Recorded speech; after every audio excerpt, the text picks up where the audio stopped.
radio for the masses. Headline edition, July 8, 1947. The Army Air Forces has announced that a flying disc has been found and is now in the possession of the Army. If the game is rigged, change the game. Game changer. I occasionally think how quickly our differences worldwide would vanish if we were facing an alien threat from outside this world. This is Fade to Black with your host, Jimmy Church, on the Game Changer Radio Network and KGRA, the Global Radio Alliance. I need your help to get to the year 1985. You're listening to Fade to Black with Jimmy Church on the Game Changer Network. Good evening. Fade to Black. Bespoke radio for the masses. Yeah. How you doing? How you doing? Today's Monday, January 14th, 2019. Just 14 days into the new year, 351 days left. We are live from a bunker somewhere in the middle of beautiful downtown Burbank, California. And I would like to welcome everybody listening all around the world, all across the United States. Hither and thither, to and fro, back and forth, up and down, east and west, north and south, far and near. This is Fade to Black for KJCR, the Game Changer Network, and KGRA, the Planet. I am your host, Jimmy Church. What is cracking, everybody? How you doing? How you doing? Kicking off another week here on the show. An amazing week we've got lined up in front of us. I don't know how we topped last week or last month, but we're going to do it this week. Because tonight, Monday, kicking it off with very special guest Chad Kalec is here. We're going to talk about his new documentary, Two-Face the Gray. That is tonight. Tomorrow night, Linda Moulton Howe is here. We're going to go through all of the latest from Earth Files. We're going to talk about 2018. And all of the research that she is currently working on and looking forward into 2019 and disclosure. All of that is going on tomorrow night. Wednesday night, Dr. Robert Schoch. Yeah. So how do you like that, kiddies? Right? Chad Kalec, Linda Moulton Howe, Robert Schoch. Nothing but the best here on Fade to Black. Thursday is another Fader night with open lines all night long. And so you know what that means. It's open lines all night. So great week lined up in front of us. Heading into this weekend, Saturday. Okay, let me get everything situated here. In that Saturday, Rita and I are at a wedding with the family, so we've got to go do that. One of our family members is getting married. That's all exciting. And that'll be Saturday. But I do want to remind everybody, Sunday we will be at the Crystal Matrix. And I will give you all of the information that you need for that in just a bit. All right. Follow me on Twitter at JChurchRadio. That's what you want to do, at JChurchRadio. Hashtag F2B is the sandbox where all the action goes down. Thank you, everybody, with all of the dancing tweets. Everything is kicking off as normal on this Monday. If you want to see what 1,000 tweets looks like in a night, or 2,000 tweets, just go to hashtag F2B. It's insanity what goes on in Twitter in real time during this show. Hashtag F2B. Hashtag F2B everything, so you can get in on the conversation. We use TweetDeck, by the way. TweetDeck is an official Twitter product. Get TweetDeck, download it, get it installed into your browser. You will be so happy that you did. In fact, I don't even use normal Twitter. I don't. I don't go to normal Twitter.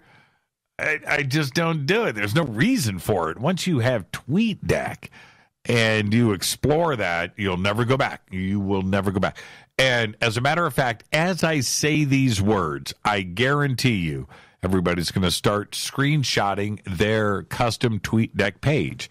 I use 4 columns. I've got my normal notifications. Then I have hashtag F2B. Normal notifications being me, right? So I have me in the first column. I've got hashtag F2B in the second, hashtag F2B in the third, and the fourth column is Rita, right? So I've got all of that right in front of me, and they click. And so I have 4 columns. Some of you are very proud with your 7, 8, 9, 10 columns, and I get why you do that, but they load automatically. So the second anything happens with hashtag F2B, it pops up there, and you get the continuous hashtag F2B sandbox Twitter feed all right there. It's amazing. Get TweetDeck. That's what you want to do. All right? Gong. You know what that was? That was my, that's funny that you guys noticed it. My microphone swing arm, radio arm, and if you hit it just right, all of the springs on it will ring. That's what that was. You're not supposed to hit it. I hit it. Accident. Man, that sounds cool. Rita and I were watching Vanity Fair. We binged it. There's a 7-part miniseries on Prime, and we watched it over the weekend for Vanity Fair. And at the Crowley Mansion, when they serve dinner, they have a big gong, right, in the dining hall. That's what that sounds like. Vanity Fair was pretty good, by the way. Really enjoyed it. All right, hashtag F2B at JChurchRadio. That is Twitter. If you want to email throughout the show, Jimmy at jimmychurchradio.com. All of our other social media is over on the website, jimmychurchradio.com. You can follow, like, and subscribe right there. Also, the new website is blazing fast. You need to go over and check that out. I want to thank Drew for all of his hard work there. Still fine-tuning a few things, but it's and that's all just minor stuff. The website is amazing, and I do want to thank Drew for all of his hard work. Go over and check it out. Go to the membership area, podcast, the shopping area. All of that is so cool and so fast. So fast, so good. JimmyChurchRadio.com. All right. There you go. Breaking news. A tanker hauling 40,000 pounds of liquid chocolate rolled over on the interstate near Flagstaff, Arizona earlier today. Some things you just can't make up, and this really happened. It left a river of chocolate blocking flowing traffic in the westbound lanes of Interstate 40 at milepost 211 east of Flagstaff. The tanker was hauling 40,000 pounds, about 3,500 gallons of 120-degree liquid chocolate. But it turns out it's biodegradable, and the driver wasn't cited for the accident. There you go. That's a dream. I used to have a dream. I think everybody, talk about hive mind. I used to have a dream when I was a kid of swimming in a swimming pool of chocolate pudding. And I had, so somebody, I think it was one of my teachers, I told him about this dream, and the dream kept happening over and over again. And my teacher said, you can't swim in chocolate pudding, you would sink. You can only swim in water. And I stopped having the dream. Yeah. Could you swim in 40,000 pounds of liquid chocolate? But you know what? It's 120 degrees, right? So that's like boiling. Yeah, you would singe in that. I mean, your skin would toast off. But what a great thought. And so if this happened on the freeway, would you go up, stick your finger, and they didn't disclose what kind of chocolate, by the way. Is it the high quality stuff, right? Is it the good stuff or not? But it happened today in Flagstaff. Also announced today, PG&E, right? The energy company up north in California, has announced that it is initiating a voluntary reorganization as it files for Chapter 11 bankruptcy protection. The announcement comes after the company has claimed liability for the 2017 and 2018 Northern California wildfires. The company said it will reorganize under the Chapter 11 bankruptcy code on or around January 29th of this month. It also indicated that it will continue to provide natural gas and electric to its customers during the restructuring phase. And I am going to go out on a strange thought here.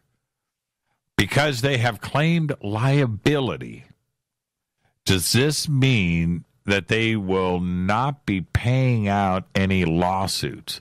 And can they do that under a Chapter 11 bankruptcy and just claim that there's no money there? Just my thoughts. I watched all of and read all that I could today. Zero mention of this. Just my thoughts. All right. I mentioned earlier we will be at the Crystal Matrix this Sunday, January 20th. We're going to be hanging out with Carolyn Ford and Einstein, the ancient crystal skull. And all of the information that you need is at thecrystalmatrix.com. The address is 3215 Glendale Boulevard in Atwater Village, which is right next to Glendale, right next to Burbank, right here in Los Angeles, California. And their phone number, which you must call. You've got to make arrangements for this. It's going to be packed. Okay, but I want to see some Fadernauts there. I want to see some Fade to Black T-shirts. The phone number is 323-644-7625. The Crystal Matrix this Sunday, January 20th. They've got events going on with Einstein Friday, Saturday, and Sunday. We're going to be there for Sunday for the big ceremony. Okay? So 323-644-7625. Rita's going to be there. Lisa Frith is going to be there. And I haven't even checked with Lisa, but I'm assuming she is going to be there. All right, so we'll see everybody at the Crystal Matrix this Sunday, January 20th. All right, and then right after that, we've got a bunch of events coming up here. So coming up right after that is the 2019 Conscious Life Expo right here in Los Angeles at the LAX Hilton. That is February 22nd through the 25th. And, of course, this year we're celebrating the 50th anniversary of Chariots of the Gods with Eric Von Daniken. All right, just go to theconsciouslifeexpo.com. That's all you have to do. Click on their banner at jimmychurchradio.com for tickets and a full conference schedule. Then, after that, our next event is Contact in the Desert, May 31st through June 3rd in Indian Wells, Palm Springs, California, at the Renaissance Indian Wells Resort and Spa. Tickets and info at contactinthedesert.com. Also, now at that event, okay, for both of these events, for the Conscious Life Expo and Contact in the Desert, Conscious Life Expo, Friday night, you need to get tickets for my panel with Eric Von Daniken, and that's a separate item. So you got to do that at Conscious Life Expo. And at Contact in the Desert, we've got 3 events that are going on there. Friday night, Fade to Black will be broadcasting live like we do each year. Okay. Saturday night, I am hosting the awards dinner. Okay. And that's a separate thing. And I want to see all of the Fadernauts there for the awards dinner. You get your stuff there. And then Sunday night at Contact in the Desert, I'll be doing, like I do each year, the closing night panel at Contact in the Desert. All of the information is over at contactinthedesert.com. And then after that is our 2019 Soul Tech Conference, which is over the July 4th weekend at Sunrise Ranch in Loveland, Colorado. You can sign up now for tickets and information at soultechgathering.com. All right, now that event's going to sell out. And everybody on the waiting list is going to have first crack at tickets. Okay? SoulTechGathering.com. All right. Man, did you guys notice? Did you look at me in the video? See how low I'm sitting? My chair just It just, oh, man. That was too funny. I was just, I'm like sitting with my knees on my chest. My chair just went down. That's it. Rita down in her office. You guys haven't seen that. She's got the real studio down there, and she's got one of those Ferrari racing chairs. That's what she's got. And I've got this thing from Office Depot. I've got to, I need one of them racing chairs like she's got. She's got the full-on Recaro thing with all these pillows and adjustments and things that you move, and it's really nice. And I've got this old thing. I got to get me a racing chair. That's it, Rita. We got to put the racing chair in the budget. I can't continue to shrink during the show. All right. Don't forget to subscribe to our podcast. It's just $2 a month. Go over to our nice new fresh website and sign up for that. Also, you can become a Fade or Not in our membership section, which is also fresh and new. Go and check it out. It's fast, quick. Go and do it today. Become an official Fade or Not. All right.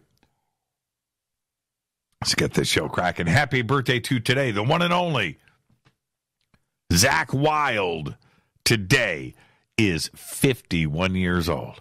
All right, let's see who posts the Jimmy Zach Wild picture first in Twitter.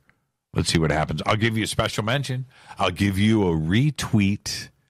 Zach Wild today is 51. Also today, Dave Grohl is 49. I would have thought Dave Grohl is much older than that, but nah, he's not.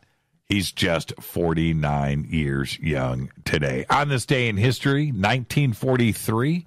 And I'm going to tell you, this is a weird on this day in history because you would have thought this would have happened earlier.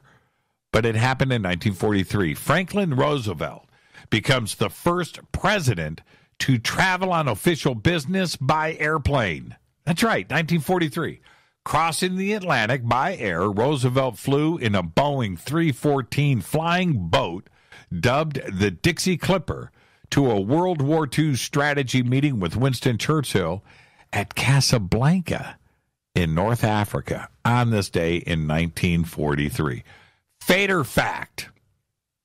Are you ready? There is a grape called the cotton candy grape that tastes just like, well, cotton candy. That is your fate or fact. Kevin Korber comes in strong with the Jimmy Zach Wild pick. See, there you go. I promised to retweet, Kevin. And there you go. So I promised retweet.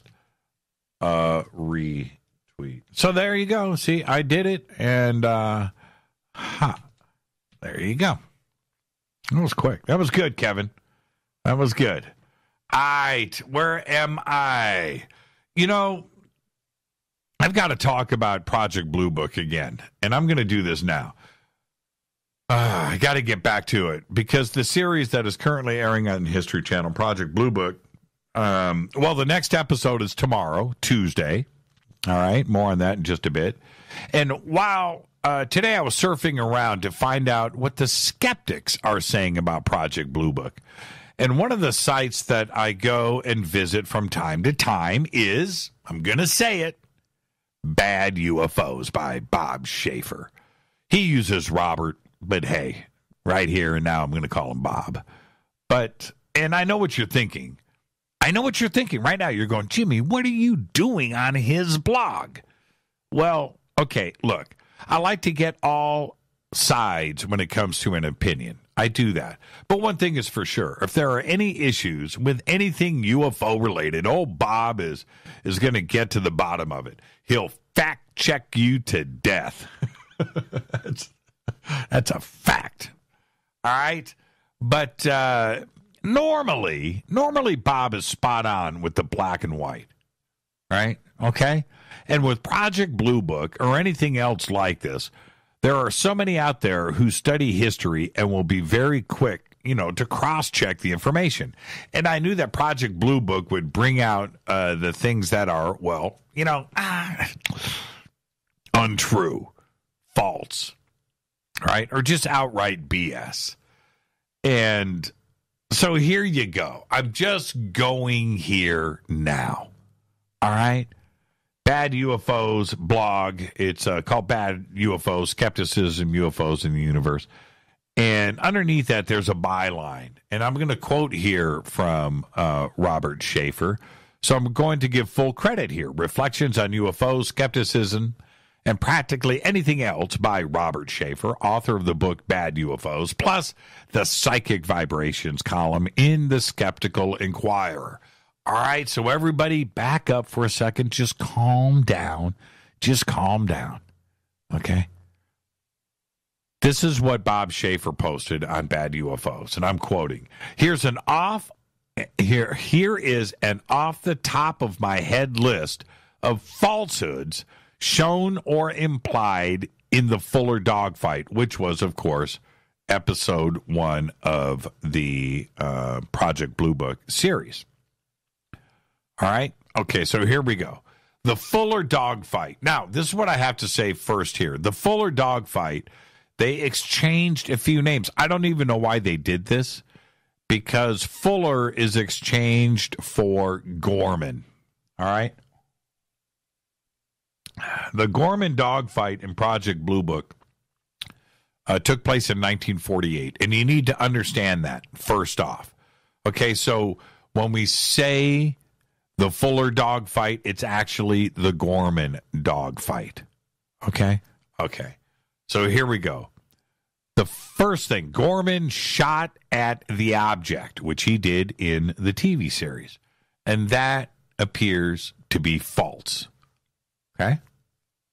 Gorman was sent to the infirmary for an extended period of time with psychological problems. And again, this is false. This is according to Robert Schaefer, but, well, more on this in a minute. Okay? But that's false. Gorman collided with the object, which damaged his plane. This was false. The UFO took control of Gorman's plane. Also false. Gorman somehow anonymously hears a radio station during the incident and became obsessed with the song. Also false. Hynek traveled to Fargo to investigate the case on site, and this was false. Now, he continues with, indeed, Mark O'Connell, author of the first biography of J. Allen Hynek, noted on Facebook that in the episode, Hynek drove from Fargo, North Dakota to Columbus, Ohio, seemingly in a matter of minutes. It's a 15-hour drive today. It seems like it would be much longer. It's a 15-hour drive today. But back then, there were no interstates. And again, this is very interesting, and I noticed it during the series. Now, Hynek and his Air Force handler, a pilot, went up in a plane to try to duplicate the encounter. The plane crashed, both survived, and this is beyond ridiculous. Well, also in the episode, a man in black was watching the investigation, right? Uselessly from a distance. The stories about Men in Black originated with Albert K. Bender in 1953. Now remember, the original classic UFO case of the Gorman dogfight was in 1948. Now we're off by about 4 or 5 years here with the Men in Black. Now, okay, I've got to state this. Each one of these points that Schaefer brings out as false, I had questioned myself in real time during the broadcast. Hynek was in a plane that crashed and he survived? Wait a minute, I've never heard of this before. Men in Black in 1948? Well, we all know that was 1953 at the earliest. You know, and I just thought that there were so many things that seemed to me to be to the extreme. And if they really happened or were reported and not in the original Project Blue Book report, where did the information come from? It seems to me that all of these events went down as viewed in the episode. J. Allen Hynek experienced the most craziest of things ever and would have been out there in the public with it. He would have spoken about it. Seriously. So with the next episode, which is the Flatwoods Monster, another incident that I have researched over the years, and I think I have a pretty good grasp on the facts of the case, we're going to see what History Channel does with this and what Hynek experienced while investigating. And if we're going to continue to get the disclaimer at the beginning and the end of the show, you know, the based on true events from the files of Project Blue Book, I have a feeling that this is about to get very, very good. And I'm saying it this way, science fiction good, with a strong emphasis on fiction. It looks like bad UFOs and Robert Schaefer are going to have a lot to write about over the next 12 weeks, and he should. You see, this is the thing. When Bob picks up on your scent, he is relentless in his pursuit of the truth. And I may not always agree with Robert, which is fair, but his reporting on TTSA and DeLong, Elizondo, is some of the best out there. And yes, I admit, I like to hang out at bad UFOs and get my skeptic fix on. It's a guilty pleasure. Seriously. So that's why you need to go over to bad UFOs. You don't have to agree. You need to see what the other side is thinking. And I knew that with Project Blue Book, that first episode, I enjoyed Project Blue Book. But as it rolled on, I just kept sitting back and thinking to myself, there's no way that Hynek did that. He crashed in a plane. Right? Wait, we need to stop with this, the Men in Black. But there's two sides to this. Is it just merely creative license? Okay, so if it's creative license, that's fine. But if you're going to say that this is based on, Project Blue Book, these are the facts, then we have an issue here. Is it misleading? And I don't know. I don't know. So tomorrow night, the Flatwoods Monster, of everything that they could do. Flatwoods Monster, 1952. Some kids are up on a hill. They see something fly over the hill. They go over to the top of the hill. They walk over to the other side. Boom. They see this creature. Glowing eyes, hooded, craziness, smells, stink. And the whole thing just took off from there. Now, where is Hynek going to get wrapped up in the Flatwood Monster story? Yeah. So tomorrow night with History Channel, time's going to tell where they are going with this series. This is Fade to Black. I'm your host, Jimmy Church. Tonight, Chad Kalec is here. We're going to be talking about his new documentary, which is a sequel to SIR NOFACE, and the new one is called Two-Face the Gray.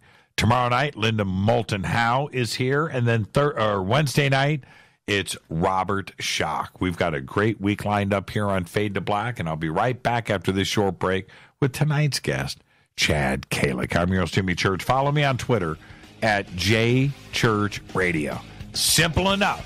Hashtag F2B is the sandbox. That's all you got to do to engage in the conversation. It's Fade to Black on the Game Changer Network and KGRA, The Planet. Stay with me. I'll be right back after this short break.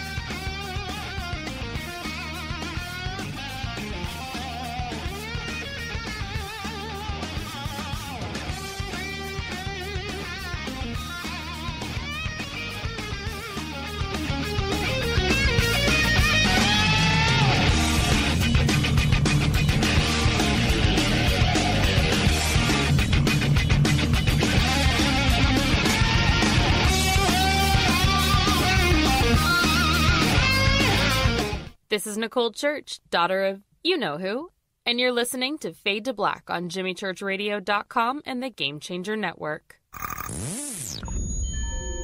You're listening to Jimmy Church, Fade to Black. Fade to Black will now pause for alien identification. The station that talks the net. KGRA Radio. When you take the beans from Central America with dashes of Indonesian and African mixed in and then roast it to the dark side of Fade to Black, you create the ultimate brew of fringe. Introducing the Fade to Black blend from River Moon Coffee. Yes, Rivermoon's darkest customized roast was created for the love of Fade to Black. The alchemy of masterful roasting and smoking the beans is in every sip of this full-bodied dark Java. I need my coffee dark, deep, with distinct bittersweet chocolate highlights, just like the bunker. Leaning further into the darkness of the roast is Fade to Black Blend from Rivermoon Coffee. Just click on the banner at jimmychurchradio.com and use the promo code F2BBLEND for 15% off of your order today. Go Beckley Teppy. This is Jimmy Church of Fade to Black, and you can get our podcast for just $2 per month. All you have to do is click on the podcast banner over at jimmychurchradio.com. Hey, folks. Guess what the number one phrase that Life Change Tea receives by email? You ready? We love this tea. We love this tea. Time after time, week after week, we love this tea. Life Change Tea gives you more energy, a beautiful cleansing, and fulfills its slogan perfectly. The tea that makes you go. So if you want to be on your health game, log on to getthetea.com and order Life Change Super Strength Tea. Packages come in a 1-month supply, and when you brew this stuff, wait until you see the results. Aren't we all about the results? And with a lot of people's health struggling, we can use a little bit of help. Doctors will tell you disease starts in the gut. So log on to getthetea.com. That's getthetea.com. Be our next email saying, I love this tea. I love this tea. Get the tea at getthetea.com. Helping America one tea bag at a time. 9 out of 10 geneticists agree. Fade to Black is not your father's radio show on the Game Changer Radio Network and KGRA, The Planet. Do you want to lose weight but have no idea where to begin? The Fast Start Diet, a 3-day weight loss plan, is the answer. 3 days of nutritionally balanced, calorie-restricted meals delivered right to your door. No shopping, no measuring, and no cooking. Everything is prepared for you and ready to eat at home or on the go. The Fast Start Diet has all the amazing benefits of intermittent fasting without starving. We've helped thousands of people who have struggled to reach their weight loss goals. Isn't it time we helped you? With the Fast Start Diet, you'll lose weight and feel great. Find Fast Start Diet on Amazon or go to faststartdiet.com and use promo code TALK to get 10% off your first box. And as a special bonus, Fast Start will include their #1 rated Lipo3 appetite suppressant spray free with your order. This is Jimmy Church. And whatever your diet plans are, do what I did. Go to faststartdiet.com. Hi, this is Rob Reiner from Anvil, and you're listening to JimmyChurchRadio.com. What's up? I'm Chris. What up? This is Kyle Massey, and you're listening to Jimmy Church Radio.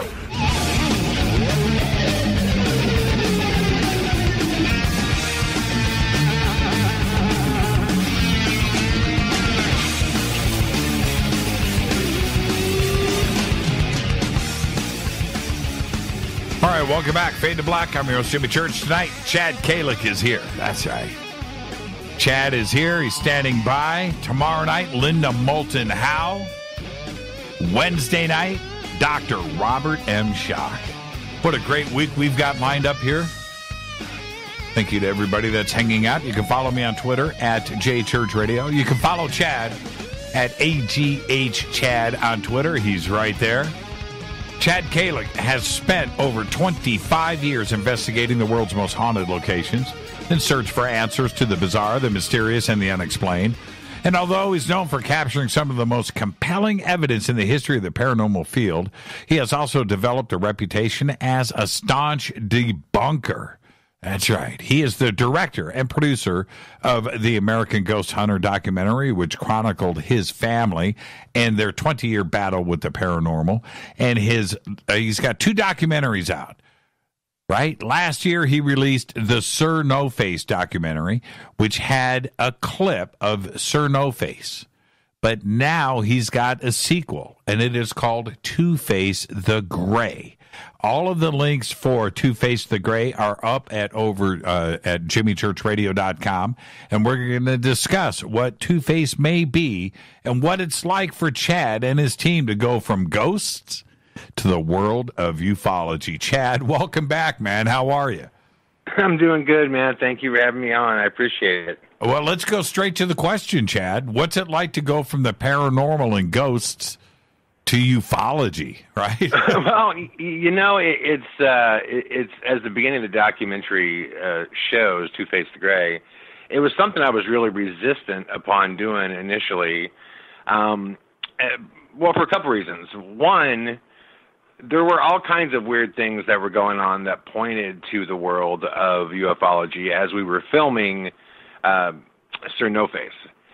But admittedly, it's kind of like that old statement, if you make something a hammer, everything's a nail. Because the Australian government said this is a paranormal case, and because our minds were so trained to that, you know, it really took going on tour with SIR NOFACE and the audience repeatedly, night after night, going, okay, you caught something, but we think you're wrong. And I was like, oh, here we go. You know, the skeptics are going to tell me I'm a fake and Craig's a fraud and all this stuff. And that's not what we heard. What we heard is you caught something, but it's not a ghost, it's a gray. And as I tried to push that off, the audience pushed back even harder, to the point where I had no choice but to really take a look and reopen the case. We had over 1,000 requests written to reopen the case and to look at it from a ufology standpoint. And the one thing that I've noticed between the two, because admittedly, I do consider myself an expert when it comes to the spiritual side, ghost side of the paranormal, but I consider myself more of a fan of ufology than I am, like I'm not a Dr. Stephen Greer, you know what I mean? I haven't spent my whole life delving into the world of ufology. I know about as much as, you know, another big fan of it. But one thing I've noticed in the world of ufology is there's a lot more fear in the world of ufology than there is the world of spiritual side of paranormal. And I'm unfortunately learning why. It's just it's a crazy world, and I'll tell you, man, in the 25 years that I spent investigating the paranormal and ghosts and spirits and debunking stuff, never did I have anything weird in my life happen. And since we've been going down the road of ufology on this incredible case, this absolutely mind-blowing case that Craig and his team have embarked on, as you see in the documentaries, the weirdness has certainly encompassed all of us. You know, I want to do a little bit of a disclaimer here for the audience when it comes to Two-Face. So everybody understands where you and I are coming from. Of course, Chad knows about this, but I want the audience to know. Yeah. When Two-Face came out, Chad immediately contacted me. You've got to check this out, and I need your comments, okay? And what that said to me at that time was that Chad is now in uncharted territory, and he needs my opinion on a few things. So I did. I watched the entire documentary. I wrote Chad back. We talked on the phone. And I inserted a couple of comments. None of that was a big deal, but he needed some eyes on it from somebody that he would trust that understands the UFO subject, and I jumped in on it. The second thing that I want to have everybody know here, that when you get into the field of UFOs, no matter how acclimated you are, and no matter how much of a seasoned researcher you are, you don't know everything. And the world of UFOs, there are a lot of very, very, very smart people out there. But it's also different from ghosts in that now you've got governments that are involved. You've got research that is involved with 3-letter agencies. And you've got very seasoned people out there that aren't necessarily researchers, but study the subject. And here you are, man. Welcome. And the third thing that I need everybody to understand, which I let Chad know, is just like Chad, when I was a sportscaster, no issues. None. Yeah. No issues with equipment, with phones, with friends, with things. It was a very smooth operation.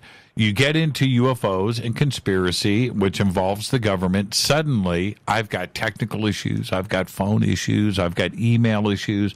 I've got things getting hacked, on a daily basis, to the point where I've got to brush it off. And you are experiencing the same things, aren't you? Well, yeah, and big time. And Craig and his lovely wife, Nikki, and their family are experiencing it even worse, which was my primary reason for getting the sequel out as fast as possible, because I do believe that, a layer of protection comes from awareness and people knowing what's going on. But just so people know, I mean, how this whole thing started, and this wasn't included in SIR NOFACE, because this is going to sound like a crazy event when I say it, but when you're going down one direction and you're so focused on it, you just don't want to go down another direction if you don't know where it leads you. But this whole thing, like literally I was in Australia promoting my film A Blood Red Sky. We had just decided that we were going to move forward with SIR NOFACE, and the first event that we go out, we play in Townsville. This whole thing starts with, I'm giving a presentation. This is well documented in the film as well. And this gentleman walks in wearing all black, has got tattoos on his face, a tattoo of Amun-Ra on his face, and he's pacing, and he's walking with like just the way a man walks when he has a mission. Like you could tell he's not there to be a fan. I mean, he is walking around with intention. I see him talking to my team. Afterwards, right as the presentation's over, he's making his way to me, just beelining through the crowd, and he has something in his hands. And Craig gets to me first and says, "Hey," and I cut him off and I go, "Black guy with tattoos?" He goes, "Yeah, something doesn't feel right." So Craig's like, "I'm going to get behind him. If he even makes the slightest move, I'm taking him out." I don't know what's going on here. And this guy was very intimidating. And he pretty much hands me this package and says, "You don't know me, I don't know you." And by the way, this guy bought a VIP ticket with no interest in the show. He just wanted to have 5 minutes with me. Right. So he can do this. And he hands me this package and tells me he's been shot and knifed in Mexico for these contents. He has no interest in the show, no interest in money, doing press, anything like that. He's done his homework on me. He knows who I am. He simply wants me to have the package.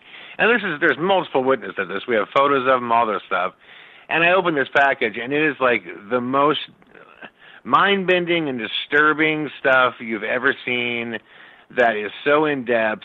And this is like day one of SIR NOFACE, And we're going, what is going on here? And from that point on, it was just a slow progression of incredibly bizarre things that were happening, right down to the point that, Craig's getting visitors to his house that are, and maybe I'm jumping way ahead here right now, but people coming to his house, telling him to stop doing what he's doing, warning him away, emails. I can't tell you how many times I've had to rechange my email, like the password. I'm like, what is going on? There's so many things, and it's all demonstrated in the film too, from phone calls where you can clearly hear that it's being monitored, clearly. And every time you start talking about hearing it, the phone call is being monitored, it stops. The beeps and everything that you can hear. There's just so much stuff in this film that if someone told me, again, if I didn't know the people involved, I would just be like, God, they've got to be crazy. But no, I've learned that this stuff is far more real than, because you hear about this all the time. I recently, Tyler Glockner from Security Team was on your show, and he put out a video saying, yeah, I was talking to Jimmy, and the second I started talking about this, then, the phone lines drop and interference comes. And you hear stuff like that and you think, well, sure, could be, could not be. But then when you start experiencing those types of phenomenon consistently, it's a different ballgame. It's uncomfortable. It's very uncomfortable. Yeah, totally. And we're going to get to all of that and those details. And before we do, I want to set things up. First things first. Who is Craig? Now, because we're going to be talking about Craig quite a bit tonight. And Craig in the new documentary, you can clearly see that he's the guy you want in a bar fight, right? On your side of the fence, right? Yes, Craig Powell, he and his wife are the founding members of the West Sydney Paranormal Research Team. They were the team that was handpicked by the Australian government. Actually, the Sydney Harbour Trust, which is the equivalent of the Department of Defense of the Australian government, handpicked Craig to lead what turned out to be a 2-year government-sanctioned paranormal investigation of Cockatoo Island, in which that is SIR NOFACE footage was captured. And Craig is a former professional rugby player. He's I'm a pretty big dude, and he's one of the few guys that I've been around that dwarfs me. He is a very, and not by any way, shape, or form overweight. He's just a massive dude. Very tough guy. Definitely the guy you want, in a fight, and you want him to have your back. And as you see in the film, he is noticeably shaken throughout pretty much all of it. And Craig was. It's weird when I hear him like that, because I know him as such a strong personality. To see him shaken like he is over what's been going on, and to hear it, and you especially hear it when in one of the first trailers that I put out, there's the first time he calls me, because we were recording our phone conversations for SIR NOFACE, okay? So I get a phone call super early in the morning, out of the blue, and it's about these two gentlemen that in the middle of the afternoon, he was actually taking a nap. These two gentlemen knock on his door, and he thinks that they're like, what do they call those guys that go door to door? Jehovah's Witnesses. Yeah, Jehovah's Witnesses. He thinks Jehovah's Witnesses. So he opens the door, and he said that they both have these like permagrins, like just smiling the whole time, no matter what they're saying. Their expression never changes, to the point where he said they were human, but they almost seemed inhuman with their emotions. In which they go, hey, Craig, how you doing? And he's like, do I know you? How do you know my name? And he was like, oh, yeah, don't worry about it. We just wanted to tell you that, this project you're working on, it's not going to go forward, and you need to back off on it. And he's like, well, listen, I'm not the guy that's doing it. Chad's the guy that's making it. I'm just helping him. And they're like, oh, we know all about it. We're just here to tell you that it's not something that's going to happen, and you need to, listen to us right here, and we hope we don't have to come back again. And he literally turns around to grab his camera, to basically, get some footage of these guys, to turn on the camera and say, okay, fine, now talk. And these guys are gone. And there's a really great demonstration in the film about why this would be impossible, that they could just be gone. But when you hear his voice in the phone call to me, it's chilling. I mean, it is just chilling, because he's at the verge of, he's angry, but he's so freaked out, he's at the verge of tears at the same time. Now, and that's when I knew this was getting real. Yeah, because he's not a small guy. He doesn't look like he's ever intimidated by anything. And in the documentary, now when we come back also after the break, we're going to discuss this specific clip that we're talking about here and why this is such a big deal. But Craig goes, he goes to grab his cell phone. He comes back to the door. These guys are gone. And in the documentary, the driveway is a long driveway, and it's on a hill. And there's no way that these guys could have run up the hill and disappeared. He goes up. He looks up both sides of the street. These guys just apparently disappear. And not only when he gets to the top of the driveway and they're gone, but there's no vehicles up there or anything. So you have to ask yourself, how did they pull that off? How did they, now does this bring in some element of unbelievable, of paranormal, some of the stories about the men in black, not even being human. This now comes into play, but you guys are not used to dealing with these situations. He had no idea what was going on, did he? No. I mean, absolutely not. Like I said, this isn't. We've heard stories of stuff like this. I've heard after this happened in researching it. I read different, articles and just different things written about the Men in Black and the times that they've appeared. And, I had seen Dan Aykroyd talking about his experience with the Men in Black. But, you don't think that, in my world, honestly, I just, you think it's a great story. Or maybe they existed at one point, but it was just a different government agency. But then the more and more you read about it, you go, well, here's the thing. I spent 2 years, I tried to catch Craig in a lie of any kind in SIR NOFACE and failed miserably.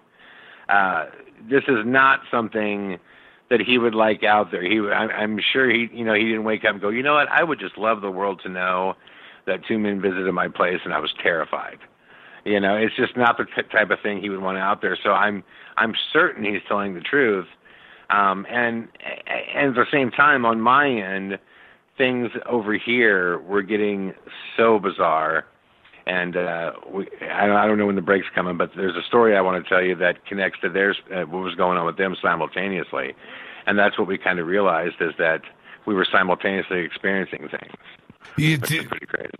And things do get strange. And when I watched this part of the documentary, and I stress that everybody go and check out Two-Face, the Gray. But I had my own little experience with the strange knock at the door, and this happened about 2 years ago, maybe a little longer. But I'm goofing around. I'm at the house. Rita's gone. I'm home alone, and there's a knock at the door, and which I never get. I live in a gated community. Okay, disclosure to everybody, right? I live in so there isn't any traffic. There isn't anything strange that goes on in here. It's gated, right? And I get a knock at the door, and I go down, and it's a lady in a suit. And she's got an iPad, and she goes, "Hi, Mr. Church, I'm here with the census. I have a few questions for you." I said, "The census?" "Yes, I have a few questions. What do you need with me?" "Well, how many, and she said Caucasian. I remember that. And she goes, "Okay, so there are," and I was like, "What?" And I looked at her, and she had a badge. I remember that. But anyway, that was down on her hip. And I backed up, and I said, bye-bye, and I shut the door on her face, right? I just shut the door. And the next day, knock at the door. And I go down, and I open it up, and I thought, wow, and again, Rita was gone. Open up the door, and it's the same lady with 2 dudes behind her in suits, big guys, like football player guys. And I notice, as I'm looking at these 2, I notice right across the street from the house, the total Fed car, Ford police interceptor, kind of car. Yeah. And it was maroon, by the way. It wasn't black. It was maroon. But anyway, it's sitting across the street. And she goes, I need to talk to you, Mr. Church. I said, no, you don't. My bosses have sent me back. Oh, I'm quoting. My bosses have sent me back, and we've got a few questions for you. I said, no, you don't. And I'm looking at these 2 guys. I'm like, the sense, what the F? This is ridiculous. Yeah. And I shut the door. Bam, slammed it on him. And I walked away. Rita comes home a little bit later, and I'm telling her this story. What I should have done, this was my mistake, is video. I should have just grabbed my phone, walked outside, shot the car, videotaped them to see, I didn't go out to see if they were going to other houses. I didn't do any of that. It was a total stupid move. But it was the feds, dude, checking up on exactly what Craig was trying to do at that time, was grab his phone, video. Like, that's the key. What's interesting about that, Jimmy, is, and this is part of this in the film too, but for about a week, I started noticing this black Mercedes that would have its lights on at any time of the day, whether it's noon or 5 or 9 p.m., and I finally was able to get some film on this thing, and I ended up talking to my partner Thomas, who I always want to give him huge shout-outs because without him, both these films wouldn't even be possible. But I was telling him about this, and he was just like, you know what? You need to just drive him right to the police station, slam the car and park, and hop out with your phone filming, and just say, who are you, type of thing. And the weird thing was, I was like, I'm totally going to do that. After that conversation I had with him, I never saw this car again. So I started thinking, you know what? I'm going psychopathic here. Like, this is just my own mind working against me. I'm in the city of Los Angeles. There's a ton of black Mercedes around here. I mean, who would actually be following me? Because the only reason to do that in today's day and age would be pure intimidation. Right as I'm thinking that's happening, I get a phone call from Craig's wife, who wants to tell me that she's not crazy, that there's a car that's been following her. I'm like, oh, you're kidding me. And she's like, no. And, they went through the whole thing. I mean, this has happened a couple times, and I recently showed you when we were together. Well, you know what, let's get to that later on, about the guys coming back and those details. But this thing goes, to a place of surveillance that is just really, really unnerving. But I hear you, man. I mean, that stuff actually happens. It's crazy. Now, when we come back, we're going to talk about this clip. And as we start to set this up, we've got about 1 minute here, okay. Chad. How long is the original SIR NOFACE clip? Well, the footage runs for like 4 hours and 50 minutes. Of straight footage. But the clip? But the actual, the clip of SIR NOFACE where you see him, probably about 4 seconds. 4 seconds in its entirety. Yeah. Did you have any idea, the ghost side of it is one thing, but did you have any idea that 4 second clip was going to cause this kind of trouble? No, man. No. And it becomes very apparent that there's a lot of reasons that maybe we should have. Especially when the film gets into, when you start looking at the government's approach to this, which we could talk about when we come back to. Right. Because their activities are really weird, really weird. But no, that 4 seconds changed my life, man, and Craig's and a whole bunch of other people's. Let's take a break right here. Our guest tonight, Chad Kalec. We're talking about his new documentary, a sequel to SIR NOFACE. It's called Two-Face the Gray. The links for Two-Face and how to see it are right there at jimmychurchradio.com. Just click on it, and it'll take you straight there. All right, this is Fade to Black. I'm your host, Jimmy Church. Our guest tonight, Chad Kalec. Fade to Black on the Game Changer Network and KGRA, The Planet. I'll be right back. Stay with us.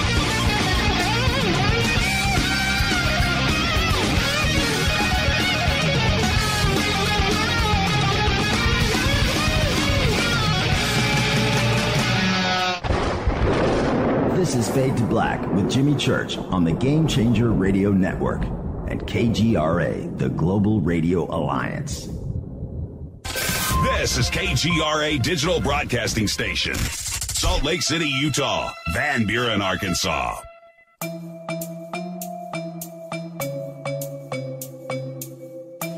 Come join us for the 2019 Conscious Life Expo in Los Angeles at the LAX Hilton.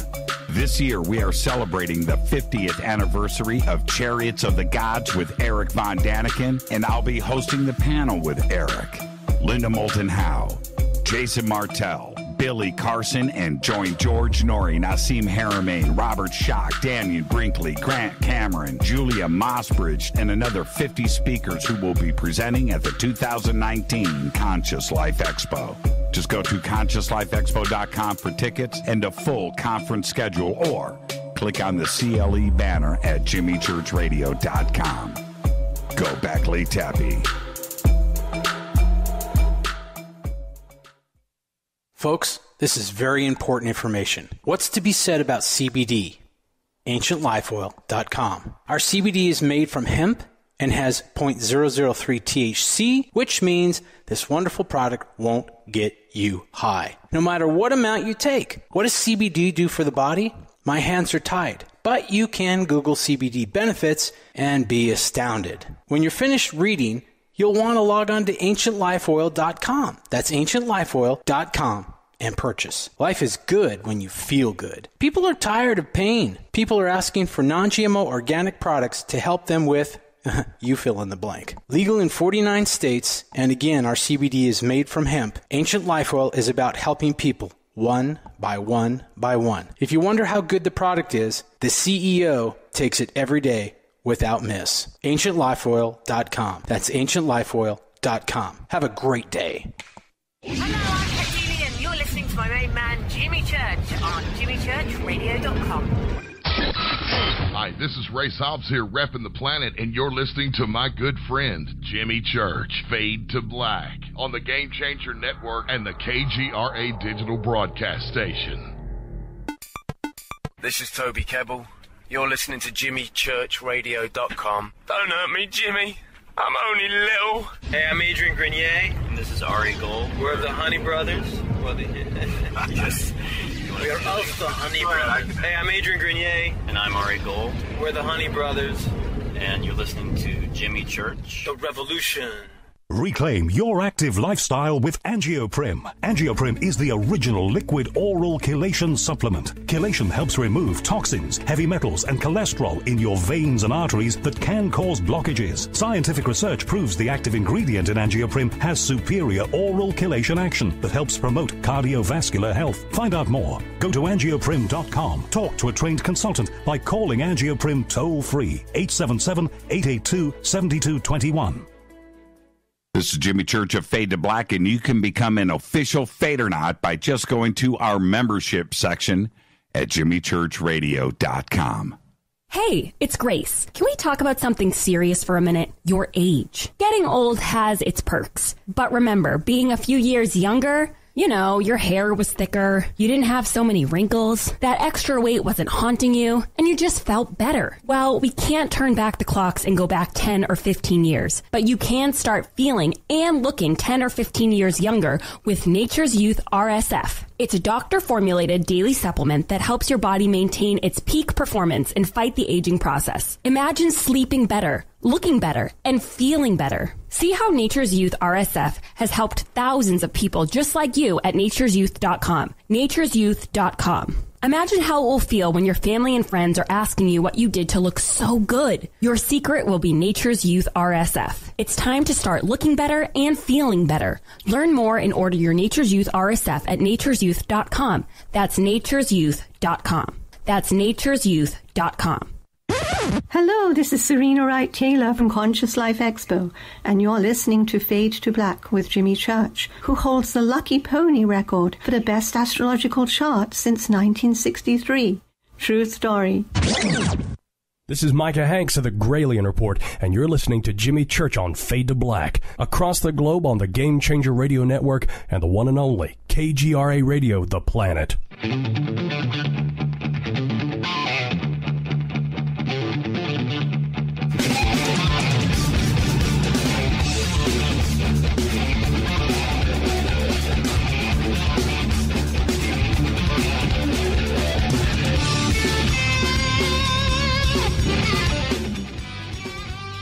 All right, welcome back. If you're watching me on the bunker cam, you can see that I'm tweeting. Whenever I tweet during the break, I get caught up and I get hung up right as the commercial break comes in. Our guest tonight is Chad Kalec, and we're talking about Two-Face the Grey, his new documentary. That's what I was tweeting. I just tweeted out the links to the documentary. Now, let's get specific here for everybody so you can understand what we're talking about. When SIR NOFACE came out, I watched it, and I had Chad on. You know what? I think we did Fade to Black and Coast to Coast back to back then, didn't we? Yes, sir. And yes, sir. Which we did again this week. You were just on Coast to Coast with me, and now you're on Fade to Black. And now... So when I saw SIR NOFACE, I saw the clip, and I went, that's not a ghost. That's a gray. That's what popped into my head. Now, I didn't want to say anything, not only to Chad, I didn't want to pollute his ghost hunting efforts here, because the clip clearly is cool. Maybe it is a ghost, but it hit me as a gray, which I'm glad I didn't bring it up because everybody else said it, and that was good enough for me, right? Okay, so that's... Now, this clip, let's talk about this clip. What happens in the clip? What do we see? Okay. Just to run just a little bit here. Yes, what was crazy is, like I said, on the tour, I thought for sure, just because of the skeptical nature of the paranormal side on the ghost side, that there would be all kinds of people that wanted to argue whether or not it was real. I was floored that we played 28 sold-out shows, and 2 people wanted to debate whether or not it was fake. Everybody else on the tour was just like, dude, Craig totally captured something. But yes, about half our audience, which is very well demonstrated in the film, because we have the footage from people giving their thoughts, kept saying it's an alien. And the reason that I wasn't there initially is because I've done a lot of research on shadow men, shadow people, the phenomena. And one of the unique things about, and there's much debate amongst the paranormal side and paranormal researchers as to whether or not when shadow men appear, do they or do they not have some degree of mass to them, because they stop light. There's a guy named Keith Age that was doing laser light experiments in the Waverly Hills that demonstrated this. So what I was thinking is that this could possibly be some form of shadow person. But in the footage itself, what occurs is Craig is actually off the island. His wife and 2 other members of the team are left there with the one security guard. They lock a camera down for the night because they're going to go to sleep. They're camping to wake up in the morning. The security guard locks the door.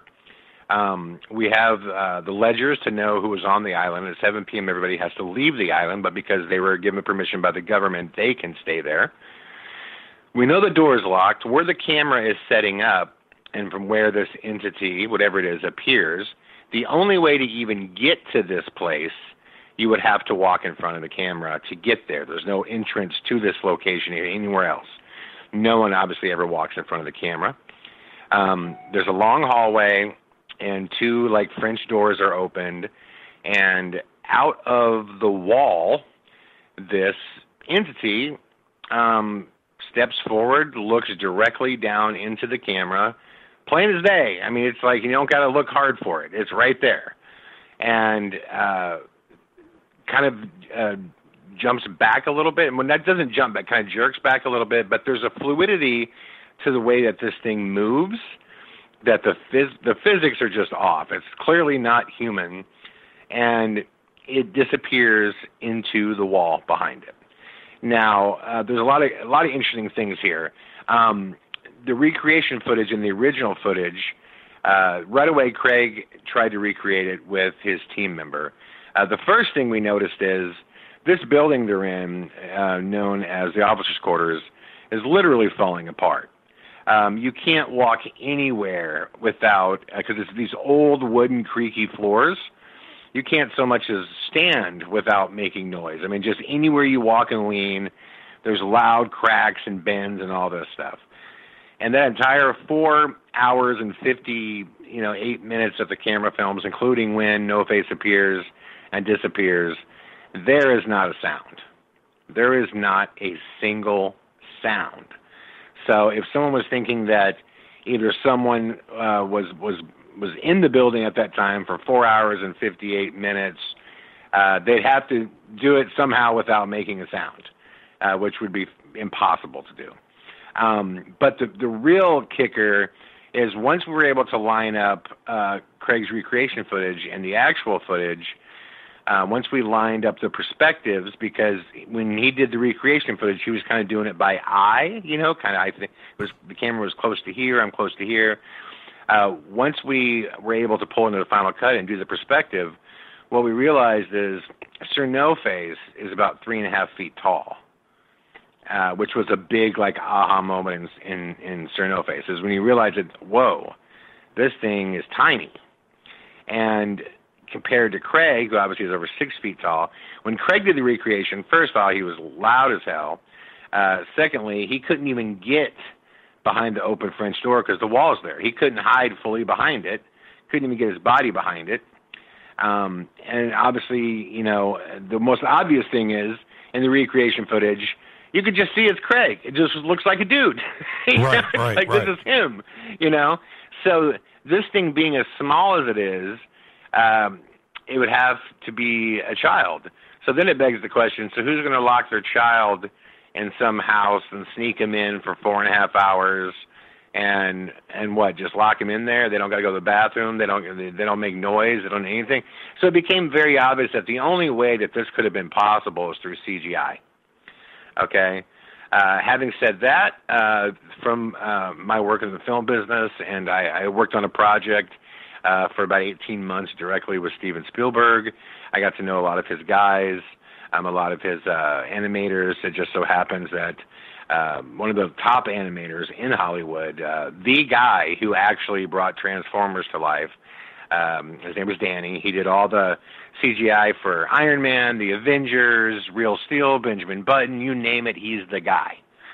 I took the footage to him and said, listen, I don't need you to tell me that this is a ghost. I need you to tell me, has this footage been altered? And his first thing he said is, well, maybe you don't want me to do this, man, because I don't believe in ghosts at all. And I said, no, that's why you're the guy. You're the perfect guy. Like, I want you to tell me, is this footage manipulated? That's all I need to know. I'm not asking you to tell me it's a ghost or not. Is it manipulated? And so, and at this point, you've got your debunking hat on, right? Oh, 100%. Right. 100%. See, when we first did SIR NOFACE, I mean, what I told Craig is, I want to make this documentary about you, but you need to understand something. Like, once we push go, like, you're not in control of this. So if I find out that you have faked this, I'm going to burn you, dude. Mm-hmm. Like, this movie is coming out. Mm-hmm. You know what I mean? So you need to be very sure before you say yes to this. Because, you know, it makes just as good of a documentary, that.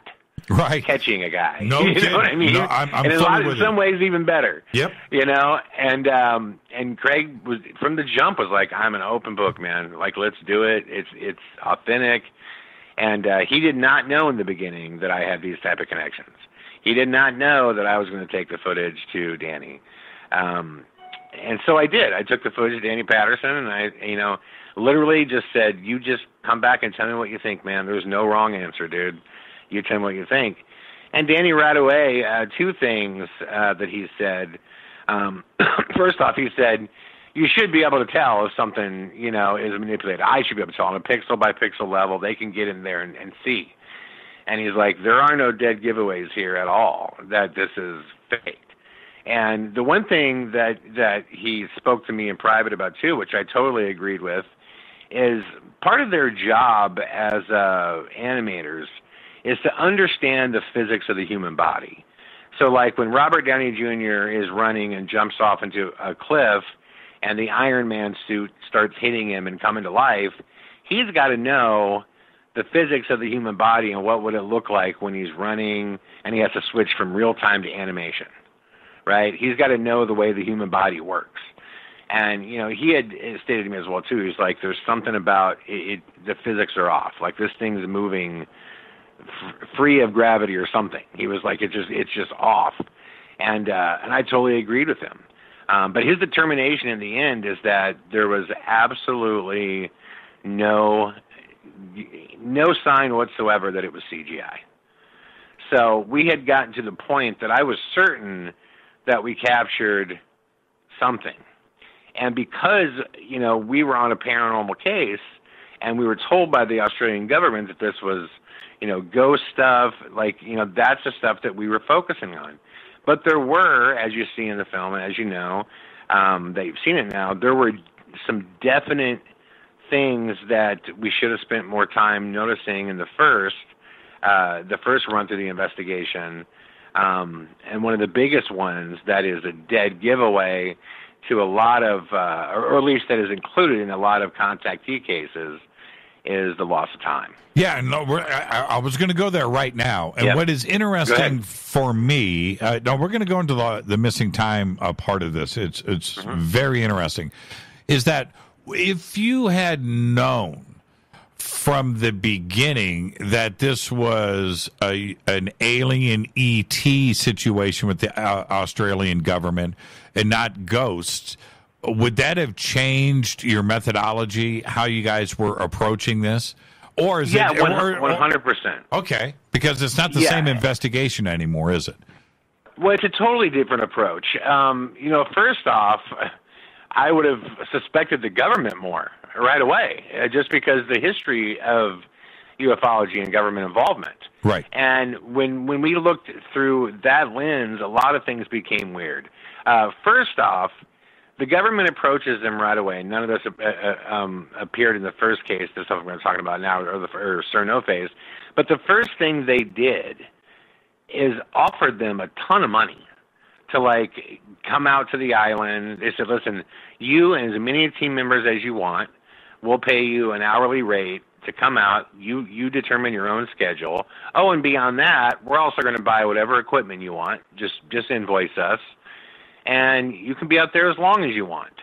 They also told them they wanted them to, once they, if they found anything, they wanted them to lead these, ghost hunts, and they were going to pay them well for that too. And I'm sitting here thinking, any paranormal team, all paranormal teams are used to doing things for free. It's unheard of that a paranormal team actually gets paid to go investigate a place. So they would have cut off their arm to do this anyways. Right. So why is the government right away coming at them with the Holy Grail offer and throwing tons of cash? So the only reason you do that is to ensure somebody shows up. You want to make sure they're going to be there.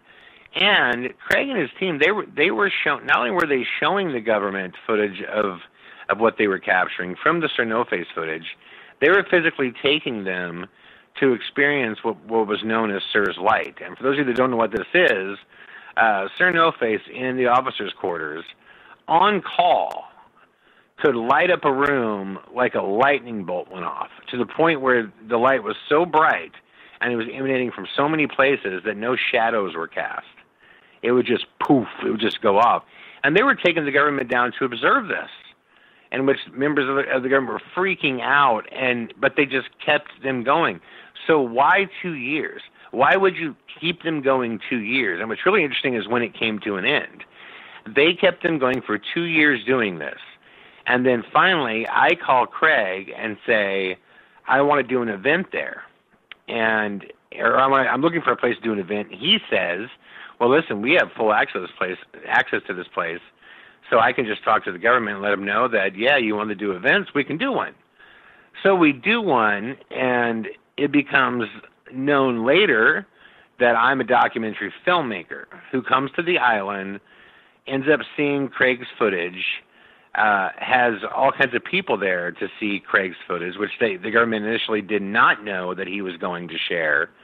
And then the day after the filmmaker leaves from another country, the day after Craig shows his footage to other members of the public, the day after the government pulls the plug. Says your services are no longer needed, you got to get your stuff, get off the island, you're not welcome to come back and ghost hunt here anymore, anything like that. Without any kind of explanation whatsoever. So what I started thinking is, was Craig documenting something while he was out there, or was the government documenting Craig and his team interacting with something? Because it just made no sense. No, that version of it makes perfect sense. I mean, especially looking back in hindsight and looking at this footage and how the facility got closed down and their approach to things and the cutoff of funds, and suddenly the video footage comes out and you start leaning on this UFO side of things, and that's when it just got completely funky. Well, and here's what's even stranger. I wanted to talk to the government absolutely right away. And what I hear back, they actually contacted Craig, not me. And what they said is, and Craig has the emails, we're not going to speak about this with Chad or anybody else. Do what you got to do, but whatever. The only thing that we ask is that he has the emails in the trailer and in the film. Can you remove our names? And I was like, why are? And this is when SIR NOFACE is coming out, and we're saying that it's we believe it to be a ghost. And I'm thinking, why aren't they telling us to stop this? Do they want this narrative? Is this what they want us to push? And I couldn't figure out why. I was like, why at some point would they just not say, listen, that's, footage you shot on that island without us, without, we own that footage. Like, there's all kinds of legal arguments they could have put up. And they didn't at all. And I was like, huh. And then I hear that for the longest period of time, for like 6 months, they didn't allow any paranormal investigations. Then out of the blue, we find out that they are now going to start allowing them. They're charging $5,000 a night. They're bringing in not Craig and his team who captured all the stuff, some guy nobody's ever heard of, and they're going into buildings that nobody has ever been in or nothing's been occurred in. And I started thinking, I said, Craig, this is just like they want that narrative. They want, it's a ghost, it's a ghost. But it's the same reason that if you were documenting them out there on an island, the reason you would want to get a paranormal team to interact with, say it was a gray, is because if they went public, it would be so easy to make fun of them and do the same old thing, right? Mm-hmm. Oh, these crazy ghost hunters, they found an alien. Of course they did. You know what I mean? Like shit like that, or stuff like that. Sorry. So it just blows my mind that, that they would do all this and not tell us to stop. But what makes perfect sense of what you're talking about is when we started listening to our audience, when we started turning towards that alien narrative, and is this the potential, that's when things have got really weird. That's when Craig, since we've been done filming, and this is one of my main reasons for wanting to get this film out there, he stopped calling me for about a week and a half, almost 2 weeks. And I'm like, what is going on? This is not like him. He's an instant callback type of guy. And then I started getting all these phone calls from different payphones and stuff over in Australia. And it's Nikki. And she finally calls me, and she is super freaked out. And she was like, Chad, they came back. And I'm like, what? Who? And she's like, these two guys came back. Craig was at home alone. He looks over by the door, and our cat is having, like, seizures. And Craig's like, what is going on? And as he walks over to the door, he feels like this, like electricity, basically, like in his body. And he's like, and it hurts. And he's, like, sitting there, like, almost like he can't move. And he looks at the door, and he sees that both of them are there, in which they open the door, and they tell him, according to him, they tell him straight up, we can ruin you. You need to stop this. We know where your wife's at right now. We know where your kids are at. We know all of this. Like, this is done. We have eyes on you 24/7. It's over. In which Craig got a nosebleed from it and was completely freaked out. Now, when you hear a story this big, I realize that the tendency is to just go, oh, come on. I know this man, Jimmy. I know this man. I know his wife. I know they are being honest. And that's what's so crazy about all this, is I know they're being honest. I eventually did speak to Craig again, in which he was extremely scared, very much beside himself. His wife was as well. And then I got another phone call from Nikki a week later. This is just now a couple weeks ago, in which she said, Chad, they are watching our house. And I said, well, can you get a picture of them or get them on video? And a couple of days later, I get a phone call, and she said, okay, I'm going to send you a picture. And I'm like, what is it? And she goes, just look at it. And she said that there was a man that was hanging out in the shadows of the trees outside their place. And she said he had some kind of mask on that had a light glow to it. And that's how they could see him. I'm like, what are you talking about? Well, I guess Craig had saw him out there and went out the back of his door to his house and maneuvered himself around to take this photo. And when I was with you last time, I showed you the photo. I've seen the photo. I've seen it. It's disturbing. Yes, I've seen it. That freaked me out. Yeah, it's really disturbing. So for those of you out there listening, the photo. We're gonna hit a break here. The photo is, if my memory is correct on this, they're across the street. The photo is like from the house, and you can see the street in between, and then over across the street is this figure standing there in black, but has got this crazy mask on his face. It's a distortion over the face, I think, is a better way to describe it. And it's bright. A glow to it. There's a glow, and it's crazy. That's a disturbing. And now, if somebody showed me the picture, I don't know what I would make of it. You get the backstory to it, the Men in Black, and we've got this alien in this video, and the government, somebody is messing with this and knocks at the door, and then you take this picture. It's a freaky picture. It's disturbing. For sure. Well, it's all disturbing. The thing that keeps this case is so mind-blowing to me when the government involvement is the government has yet to deny anything. They've yet to talk about anything, to say we're crazy, to say no, it's not happening. Right. I mean, it's just, it's the craziest case ever. Now, when we come back, okay, this is, let's set up for when we come back. We're going to talk about this missing time. And how many members of the team are on location? How big is the group? Well, at that time they had 9 members, and they would usually do 4 a night or 5. 4 or 5 in a night. Split it up, yeah. And so, just like any ghost hunting paranormal investigation, you've got multiple cameras. You're having to timestamp everything. You're shooting all night long. You've got cameras rolling. You've got all of the time codes and everything else.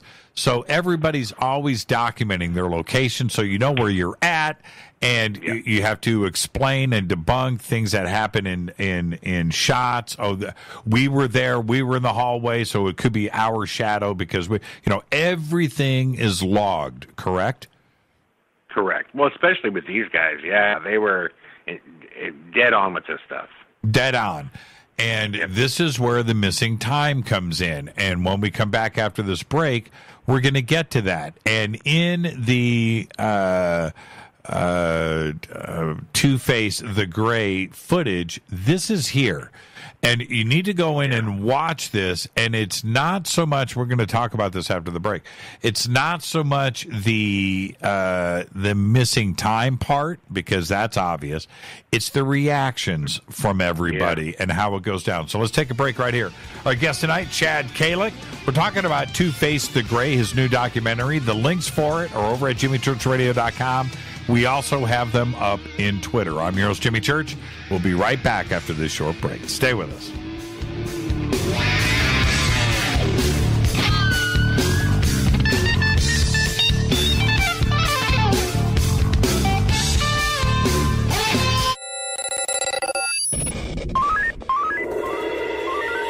Way out here, we listen to Jimmy Church. You're listening to Fade to Black. Always on the edge of the hottest alternative talk. Jimmy Church with Fade to Black. KGRARadio.com. ¿Qué tal, mis amigos? Yo soy Mario Carson, el tiburón, y los invito para que escuchen a mi buen amigo Jimmy Church Radio. ¡Claro que sí!